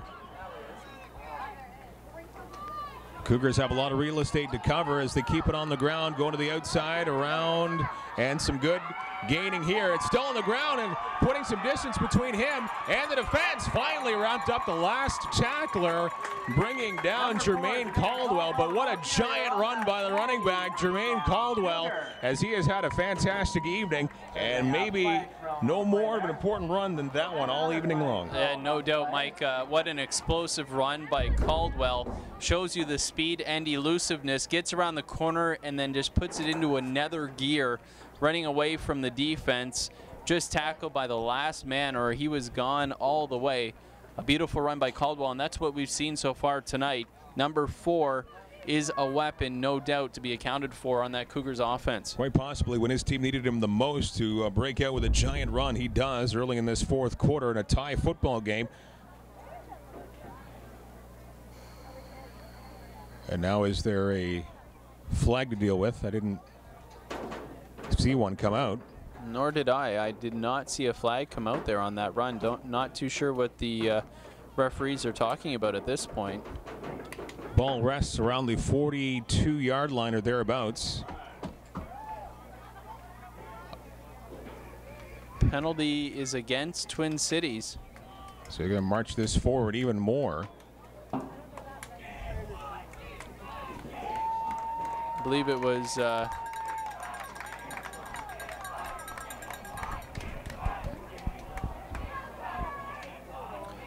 it's hard to tell from here. This is giant here all the way down to around the 20-yard line. We're getting word that it was 2 objectionable conducts against Twin Cities. From the Twin Cities 20-yard line, keeping it on the ground, and another big run coming in for the Cougars to the end zone. Touchdown, Chatham-Kent.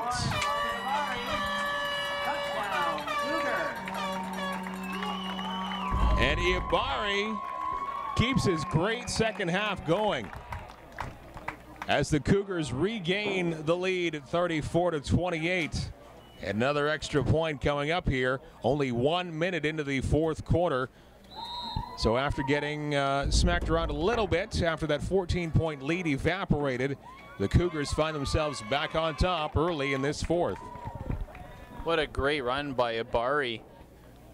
Taking that handoff, lined up in the slot position again, just coming across the formation and just using that speed to elude the defenders and take it into the house. So a couple of big runs there for the Cougars consecutively, Caldwell then Ibarri, and just like that, the Cougars respond and go up by 7. And Dorser's making it a 7-point lead with that kick 1 minute into the fourth quarter. In a back and forth football game, we have been treated to really a couple of back-to-back good games with the varsity squad stomping all over their competition earlier on today in a complete football game as they took care of the Forest City Thunderbirds. Now with the Bantam squad looking to go to 3-1 on the season. They're back on top by 7. Now we mentioned something that might play into this game a little bit is the wind. The wind has certainly picked up now with that rain that we've had, and the wind right now is at the back of the Cougars. So that could play into this game here in the fourth quarter. If this game comes down to a potential field goal attempt, the way this has gone, this wind could be a big factor. And could aid the kick here as Dorsers from the 45 sends this one up in the air. And a little bit of a bobble outside of the 30-yard line, picked up now once again by Neal, and he uses his big frame to try and get around the defense, but wrapped up by quite possibly 3 Cougars, bringing him down Number 7, around the 30-yard line for Twin Cities. As the wind really picking up right now, so we might not be done with the precipitation at this particular point, but certainly the wind is going to be a factor, as you just mentioned, Michael, not only on the kicks, but between the first and fourth downs even. Yeah, you're right. Passing attempts, this is definitely going to play into this fourth quarter. The wind just all of a sudden has picked up and blowing the sheets around here in the booth as evidence that we're seeing a much stronger gust. And if you've got a shot of the flags out on the in the field area, they are flapping in the wind.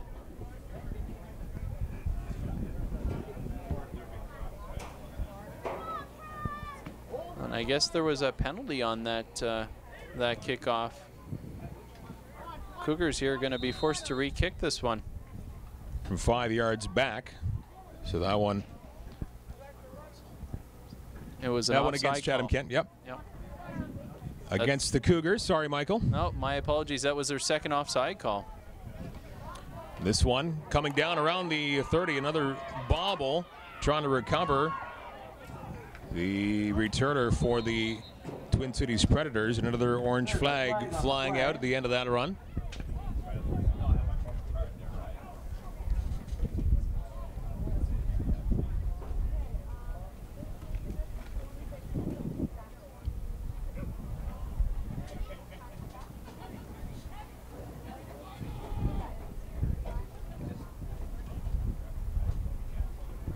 First down and 10 coming up here. 40-yard line is where the ball is going to be in the Predators' territory.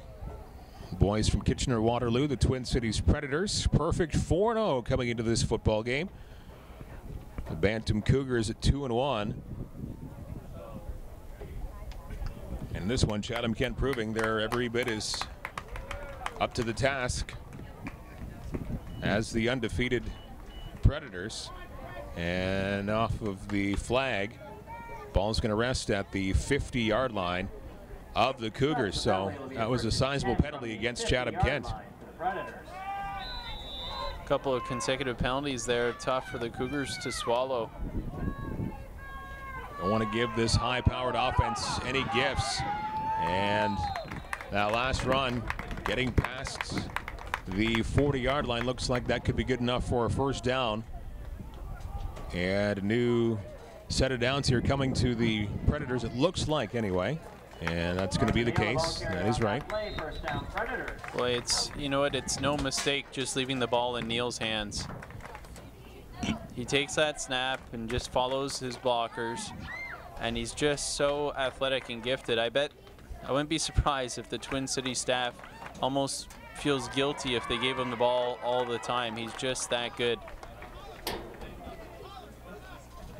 But in a situation like this, when the game's on the line, I mean, that's what you're going to do. Yeah, you want to play a balanced attack and you want to get everybody involved, but when it's a tight game like this and you want the ball in someone's hands, it's got to be Barnaba Neal's hands or their outstanding real running back Shand as well.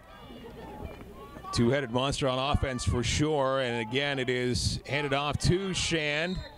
He runs into some turbulence right up the middle, and a minimal gain it appears. Second down coming up after a gain of what looks like 1.5 yards.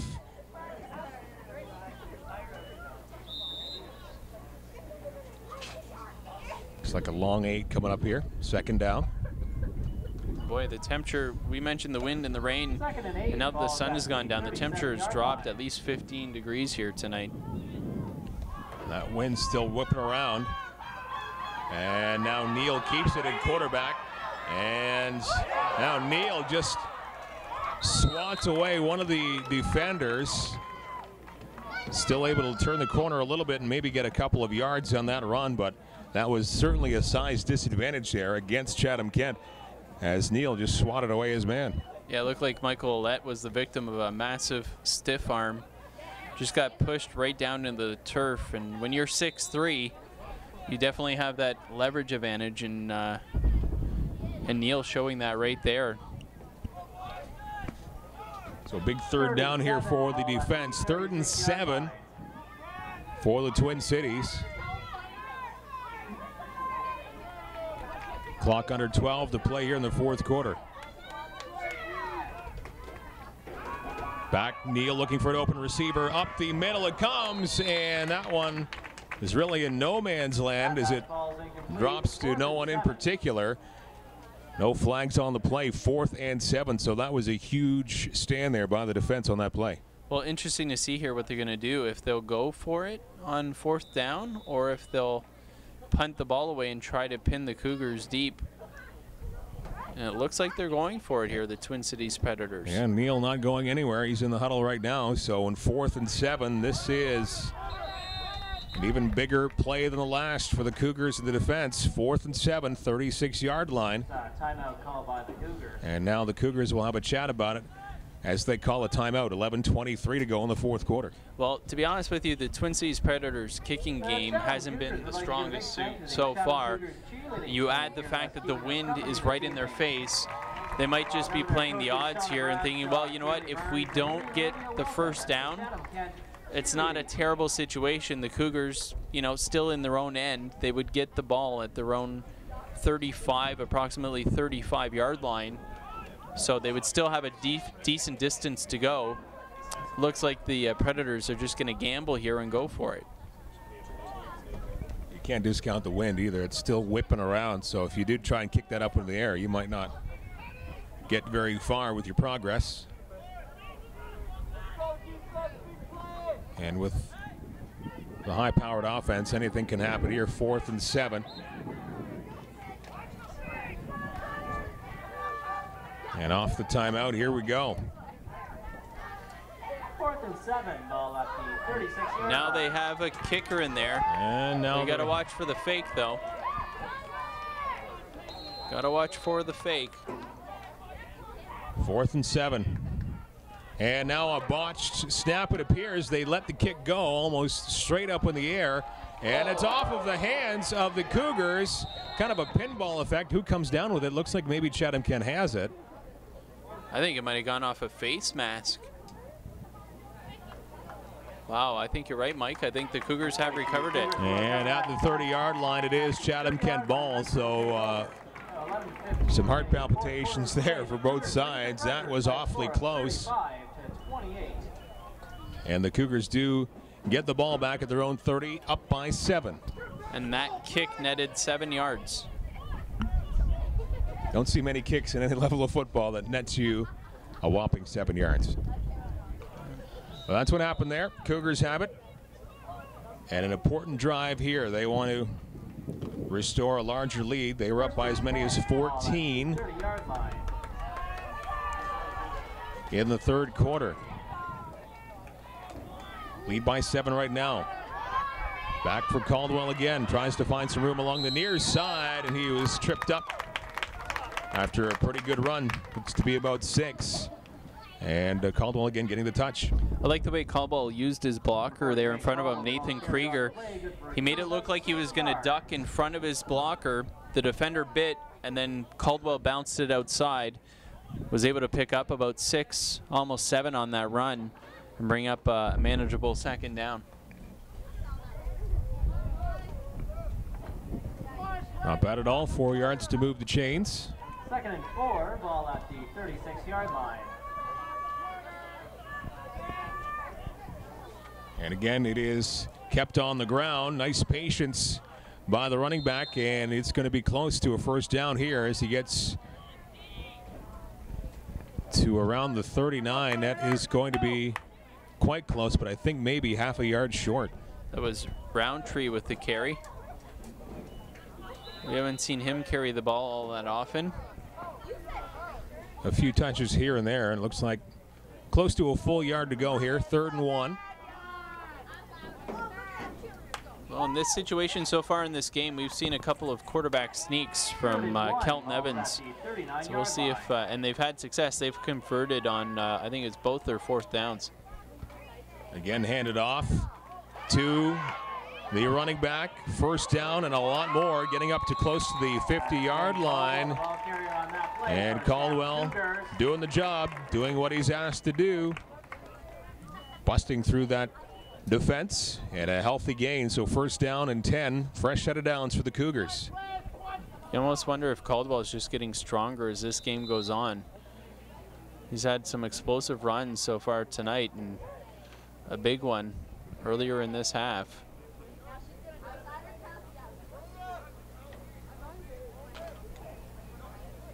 First and 10, ball at just over 9 to play here in the 4th quarter.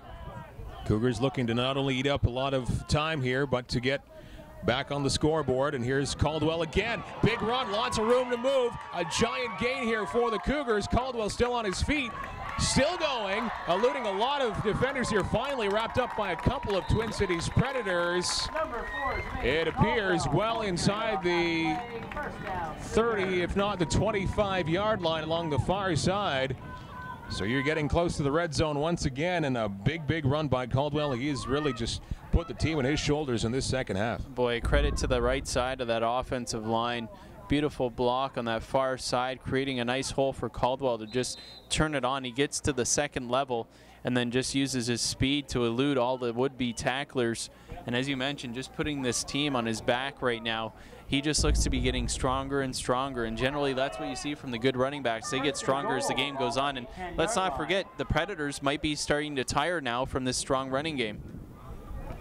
And along the far side, still on his feet, the running back losing the football here, and I believe falling back on it, but I think going backwards on that play on the 1st and goal from the 10. Ball's coming back a little bit. 2nd down and goal for the Chatham-Kent Cougars. And it is Nolan Ball that's in there as at quarterback now, number 12. Second and goal, ball at the 12-yard line. Under 7.5 to play, fourth quarter. They go to the air, and that is a reception going into the end zone. It is a touchdown for the Cougars, and Jake Anderson was the one that pulled it in. And Anderson using his speed to go to the end zone, and a touchdown for the Cougars.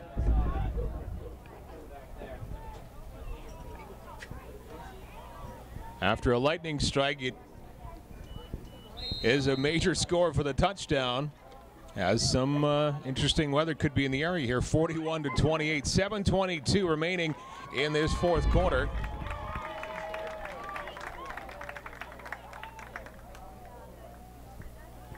And that's a big score here for the Cougars. Extra point is up and through. It's 42-28 now. And the 14-point lead has now been restored for the Cougars. The largest lead of the game for the second time in this second half, and 7:22 to play. So coming up, another big defensive stand is needed for the Cougars. I want to thank our sponsors over As again, lots of time to play. Bradley Archer, Scott Stanley, and Karen Bazazzi. Remember, like a good neighbor, State Between now and when the Cougars can finally say they're 3-1. And also a thank you to Bev Shreve over at Royal LePage Realty. Visit them on the web at www.bshreve.com. That was a great call there by the Cougars, because the defensive back was really playing off from the receiver. About, it looked to be about 10 yards off, and really it was just a matter of taking the snap and throwing the ball out to the receiver and just letting him run to the open side of the field. And that's exactly what Jake Anderson did. A lot of space over there and just ran it into the corner of the end zone. The defensive back was simply playing too far off. Wind picking up once again a fair bit. And Dorsey's from in the 45 to kick it off, and it's up on a line drive, received at the 35 of Twin Cities, and trying to get around the corner, finally shoved out near the 50-yard line was number 0, Gordon Lamb. 51-yard line. Gordon Lamb, he's gone down twice in this game, but he keeps coming back.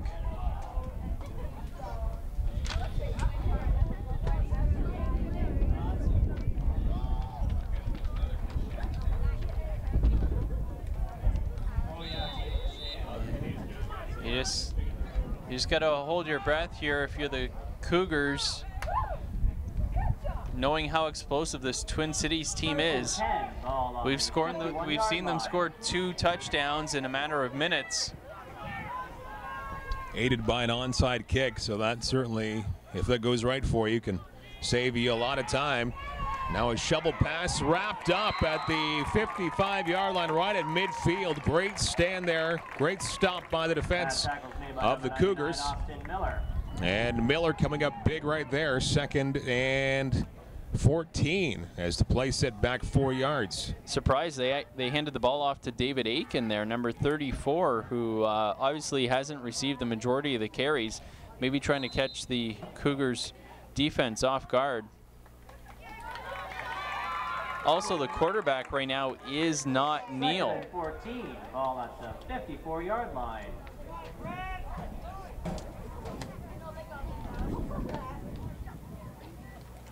Number 12 now for the Twin Cities Predators, and that one intended for Lamb, and that was misthrown a little bit as Mark Christopher now in the game as quarterback for the Twin Cities Predators. So Christopher in now under center, and that one was a bit of an errant throw. I'm actually surprised that Barnabas Neal isn't playing quarterback right now at this crucial time of the game. He's clearly been one of the stars for the Predators so far, but for whatever reason, they've decided to make a change at this point with Mark Christopher taking the snaps.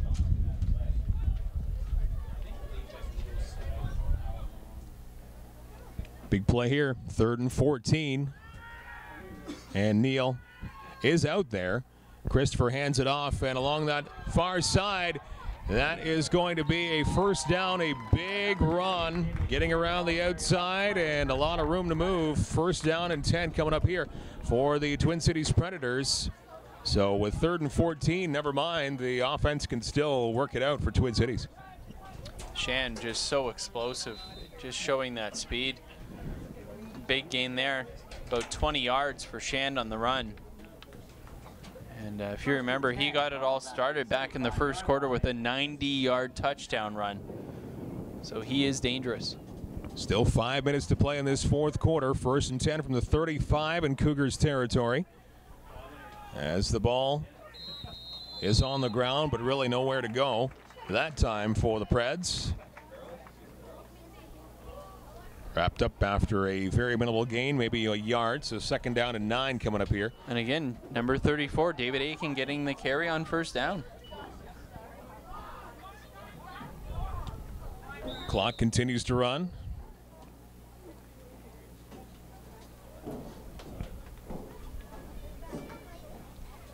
Second and 9, ball at the 34-yard line.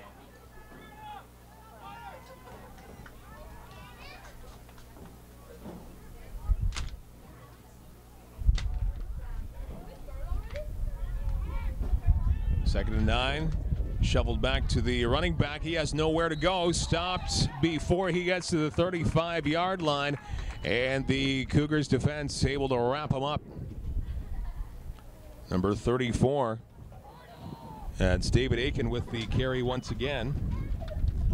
Austin Miller with the tackle there. A nice job by Austin with the wrap up.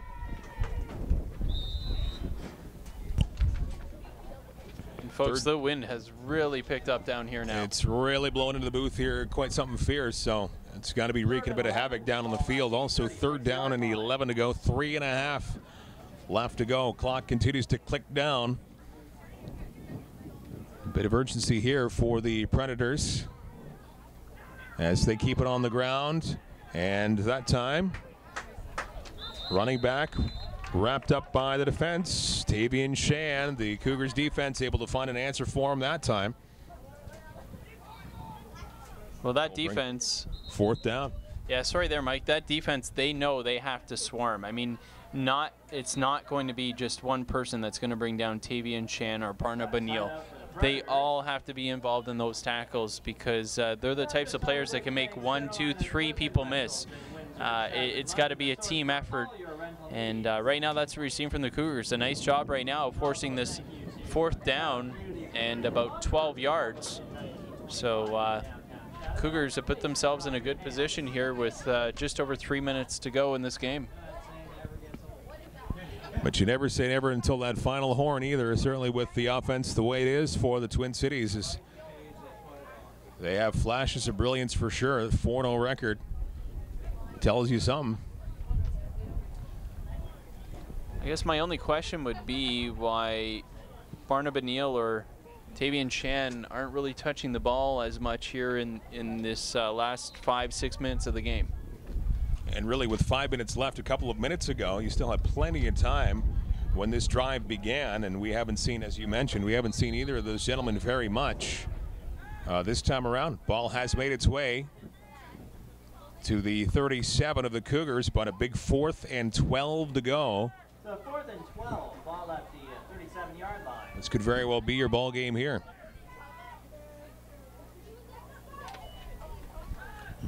Back to pass. Quarterback eluding one tackle, going down deep, and a jump ball. He's able to catch it, bobble it, get it back for the touchdown. An unbelievable catch by Barnab O'Neill as he strikes in the wide receiver position. So just when you say we haven't seen much of one of those two gentlemen, one of them popping up with one of an unbelievable catch. It was off his fingertips, up in the air. He was able to catch it going towards the end zone, and he brings it in to give the Predators some life. And I believe Barnab O'Neill actually, I believe the defender got a piece of it before he actually caught it on the tip. But that was big right there. Twin Cities not able to convert the extra point. So should they score, they'll have to go for 2. So an 8-point lead as it stands right now for the Chatham-Kent Cougars. 2:56 on the board. Left to go in the fourth quarter. 42-34. Cougars leading Twin Cities. Up from KW, 2:56 to go in the fourth quarter. And the Twin Cities kick it off from the 45-yard line. And do you figure they'll do an onside again? It'd be interesting to see here if we see another onside kick.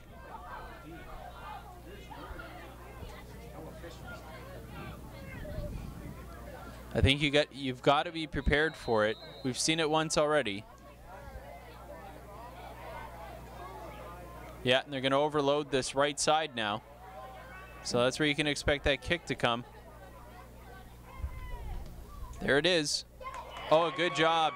The Cougars making sure that they hang on to the football and they cross the 50-yard line also. So a great job by the Cougars, bringing that one down, number 58, and securing it, Nathan Krieger.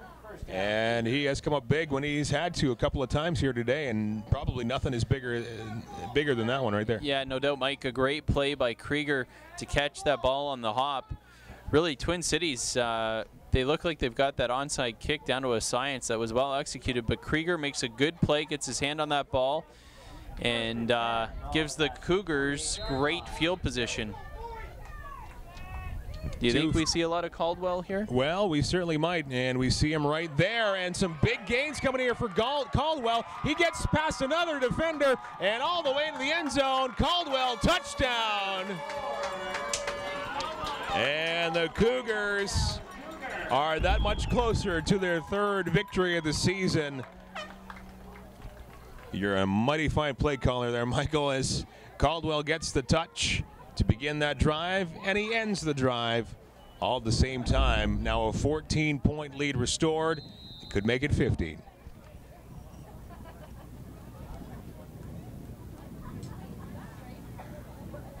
Boy, this game back and forth. What a incredible! What an offensive display we've seen so far in this game.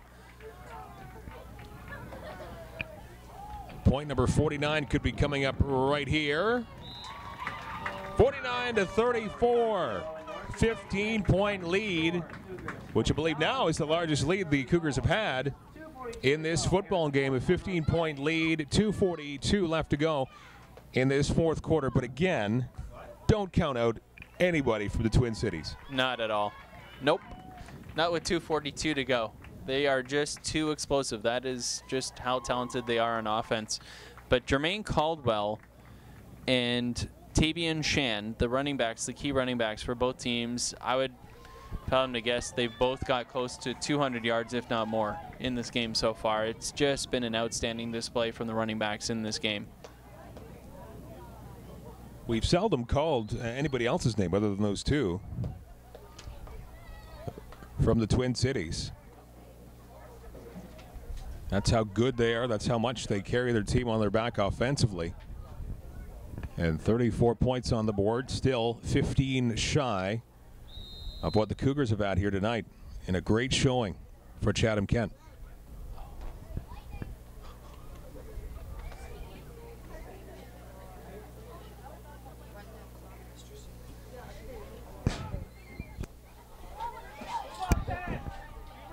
And the Cougars look like they're going for an onside kick. And that's exactly what's happening here. It does not work, as it's right in the arms of number 21, Ben Durdan of the Twin Cities Predators. Right at that last moment, they tried that little trickery there, the onside kick. Didn't work out as the opposing team able to secure it. 2:40 left to go.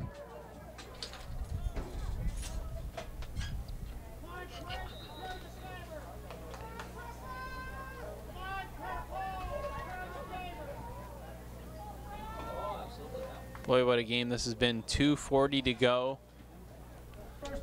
a 15-point game, which might as well be nothing so far from what we've seen these two teams do. We've seen the offenses come back and score points in bunches, and still 2:40 in a football game can be an absolute eternity.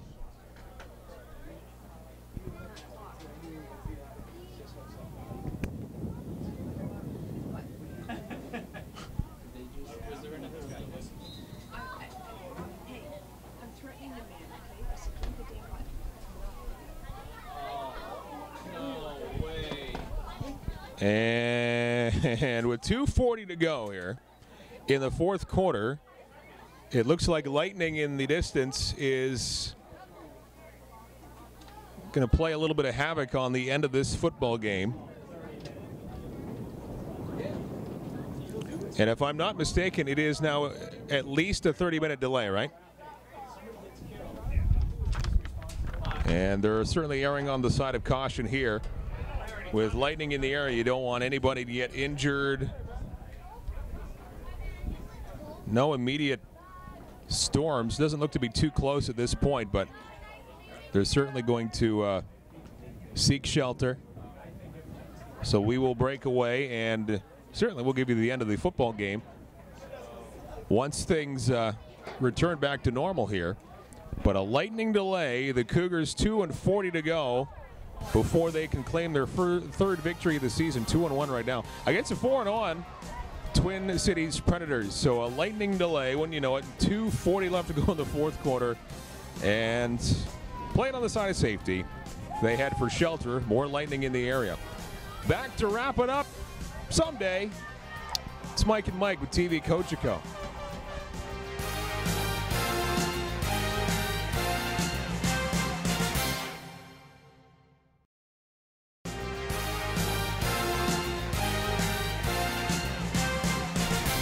And good morning, everyone. We're back here after a very lengthy lightning and storm delay. We are here for the last 2 minutes and 40 seconds. I am not sure of the exact time of the delay, but it was quite lengthy. But we're here to finish off the last 2 minutes, 40 seconds at a 49-34 lead for the Chatham-Kent Cougars. In the Bantam division, the ball belongs to the Twin Cities Predators, and they keep it on the ground. And after that lengthy delay, big number 28 getting stuffed and wrapped up. And with 2:35 left to go, the clock continues right along here.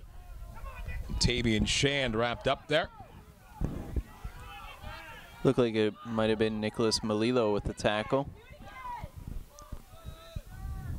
No great sense of urgency getting back to the line of scrimmage here for the Predators. And again, Shand on the carry, but before he was able to get the ball, the flag comes out and the play whistled down. We'll see the call on this one. I think that might be a procedure call. Yeah, they're going to march that one back. So a little sloppier here for the Predators coming out of that lengthy delay where we saw a fairly brief shower pass through and some lightning in the area. Now, league rules are quite strict. When you see a lightning strike, that means a 30-minute delay from the last lightning strike that you see, or from the officials that they see. It has to be 30 minutes. And it was well after 10:30 p.m. when we saw our last lightning strike in the area. On the ground. Good job by the Chatham-Kent defense. Barnabas Neal, the big number 7, brought down, and a minimal gain there. So third down. And a long way to go here. 3rd and 14, only a 1-yard pickup there by Neal. And 2 minutes and 10 seconds left on the clock here this fourth quarter. That's some big plays here from the Cougars defense. Looks like they've come out with some purpose here. They want to end this game right here and not make this one a close one.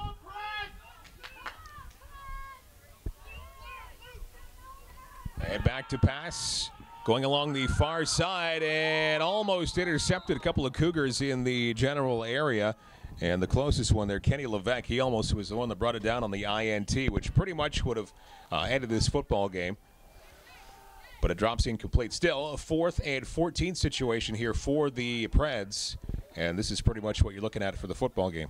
You're right. That ball looked to go right through the hands of Kenny Levesque, and good coverage there. You have to figure if number 7, Barnaba Neal, isn't playing quarterback, whoever is probably looking for him to throw the ball to. And wouldn't you know it, Neal is lined up on the left side at receiver, so don't be surprised if that's where the ball is going. On 4th and 14, back to drop, and it is caught by Neal at the 50, but not anywhere close to the first down. He's wrapped up about 4 yards shy, and that will be a turnover on downs. The Chatham-Kent Cougars will get the football back, and with the minute 42, that's pretty much going to nail down the victory here after that very lengthy storm delay.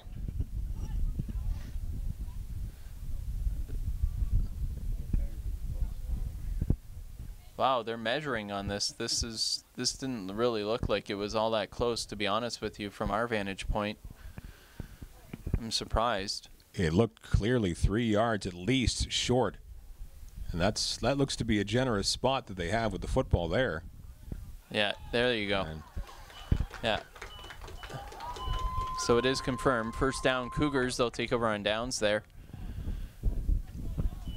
so the Cougars get it back. 15-point lead for Chatham-Kent, and just a minute 42 on the clock here at the 4th quarter, as we're now well after 11 p.m.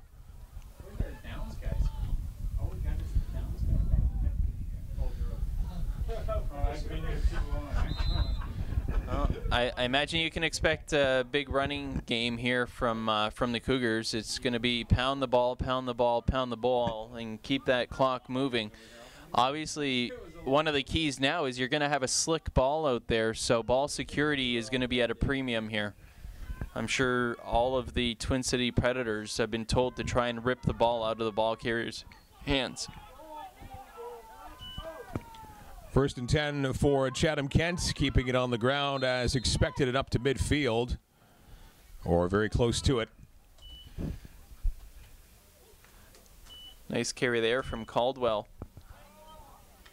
Nice gain on first down of about 7 yards. 2nd down and 3. Very close to midfield, 54-yard line of the Cougars is where the football is resting right now.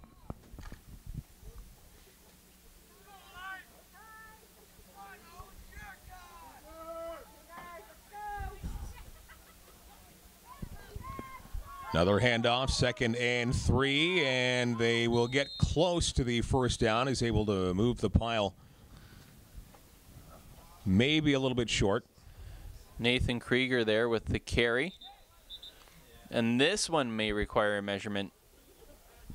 This yes, would make they a lot are. more sense. Yep, they are going to measure this one. Oh. It sounded like they were asking for a measurement. It looks awfully close. Yeah, they will That's measure. They're doing it. Well, they figure if you're going to stick around after that lengthy rain delay, we're going to make you work. Make it worth your while here. Yeah. That rain delay, likely about an hour, would you say? I can find out here in just a second to see how long, and that is actually a Cougars first down. They measured it.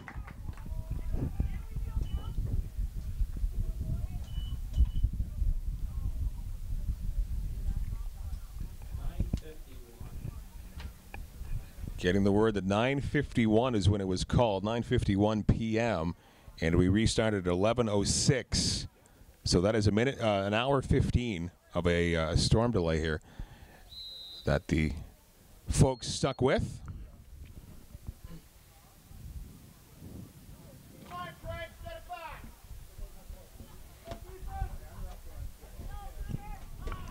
Down to $1:14 to go in the 4th quarter. And on the ground again, they will keep it, and not getting anywhere, actually dropping back a couple of yards. Number 22, Dylan Beaumont, to the carry that time around. 2nd down and 14 as he was wrapped up for a loss of 4.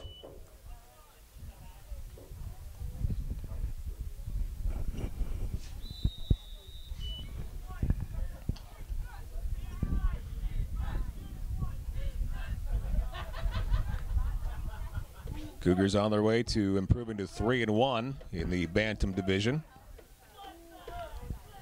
And also knowing that they would give the Twin Cities Predators their first defeat of this season after 4 straight wins. And now they run it up the gut again, off to the left a little bit. And that time around, Nathan Krieger gets the call. 3rd down and close to the original line of scrimmage. Actually past the original line of scrimmage by a couple of yards. 43 seconds remaining in the 4th quarter. 49-34 the score. The Chatham-Kent Cougars 15-point lead on the Twin Cities Predators. Boys from Kitchener-Waterloo. And one of the Predators getting looked at by the medical staff. 75-minute delay. We played some cards up here. Among other things. 30 seconds to go before this long football game comes to an end, and it looks like it's going to be a positive outcome for the Chatham-Kent Cougars. Again on the ground, just past the 50-yard line. That will bring up 4th and fairly long here for the Cougars. And again, that was Krieger with the carry. Now the wind has shifted down here toward the field. It's actually blowing across the field now.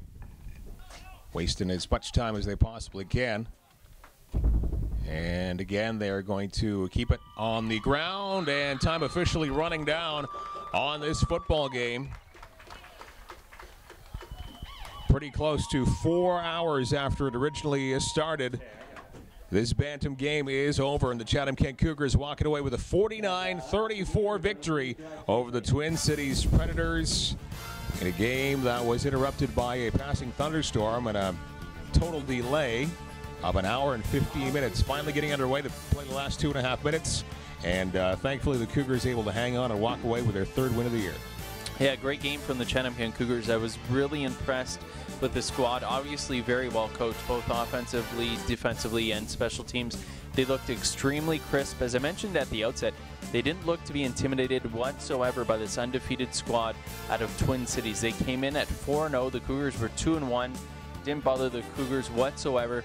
They played well, I thought, start to finish. There were a couple spots there where you thought, uh-oh, you know, maybe we could see them fold here. Twin Cities looked to be gaining some momentum, but no, they were mentally tough. They bounced right back.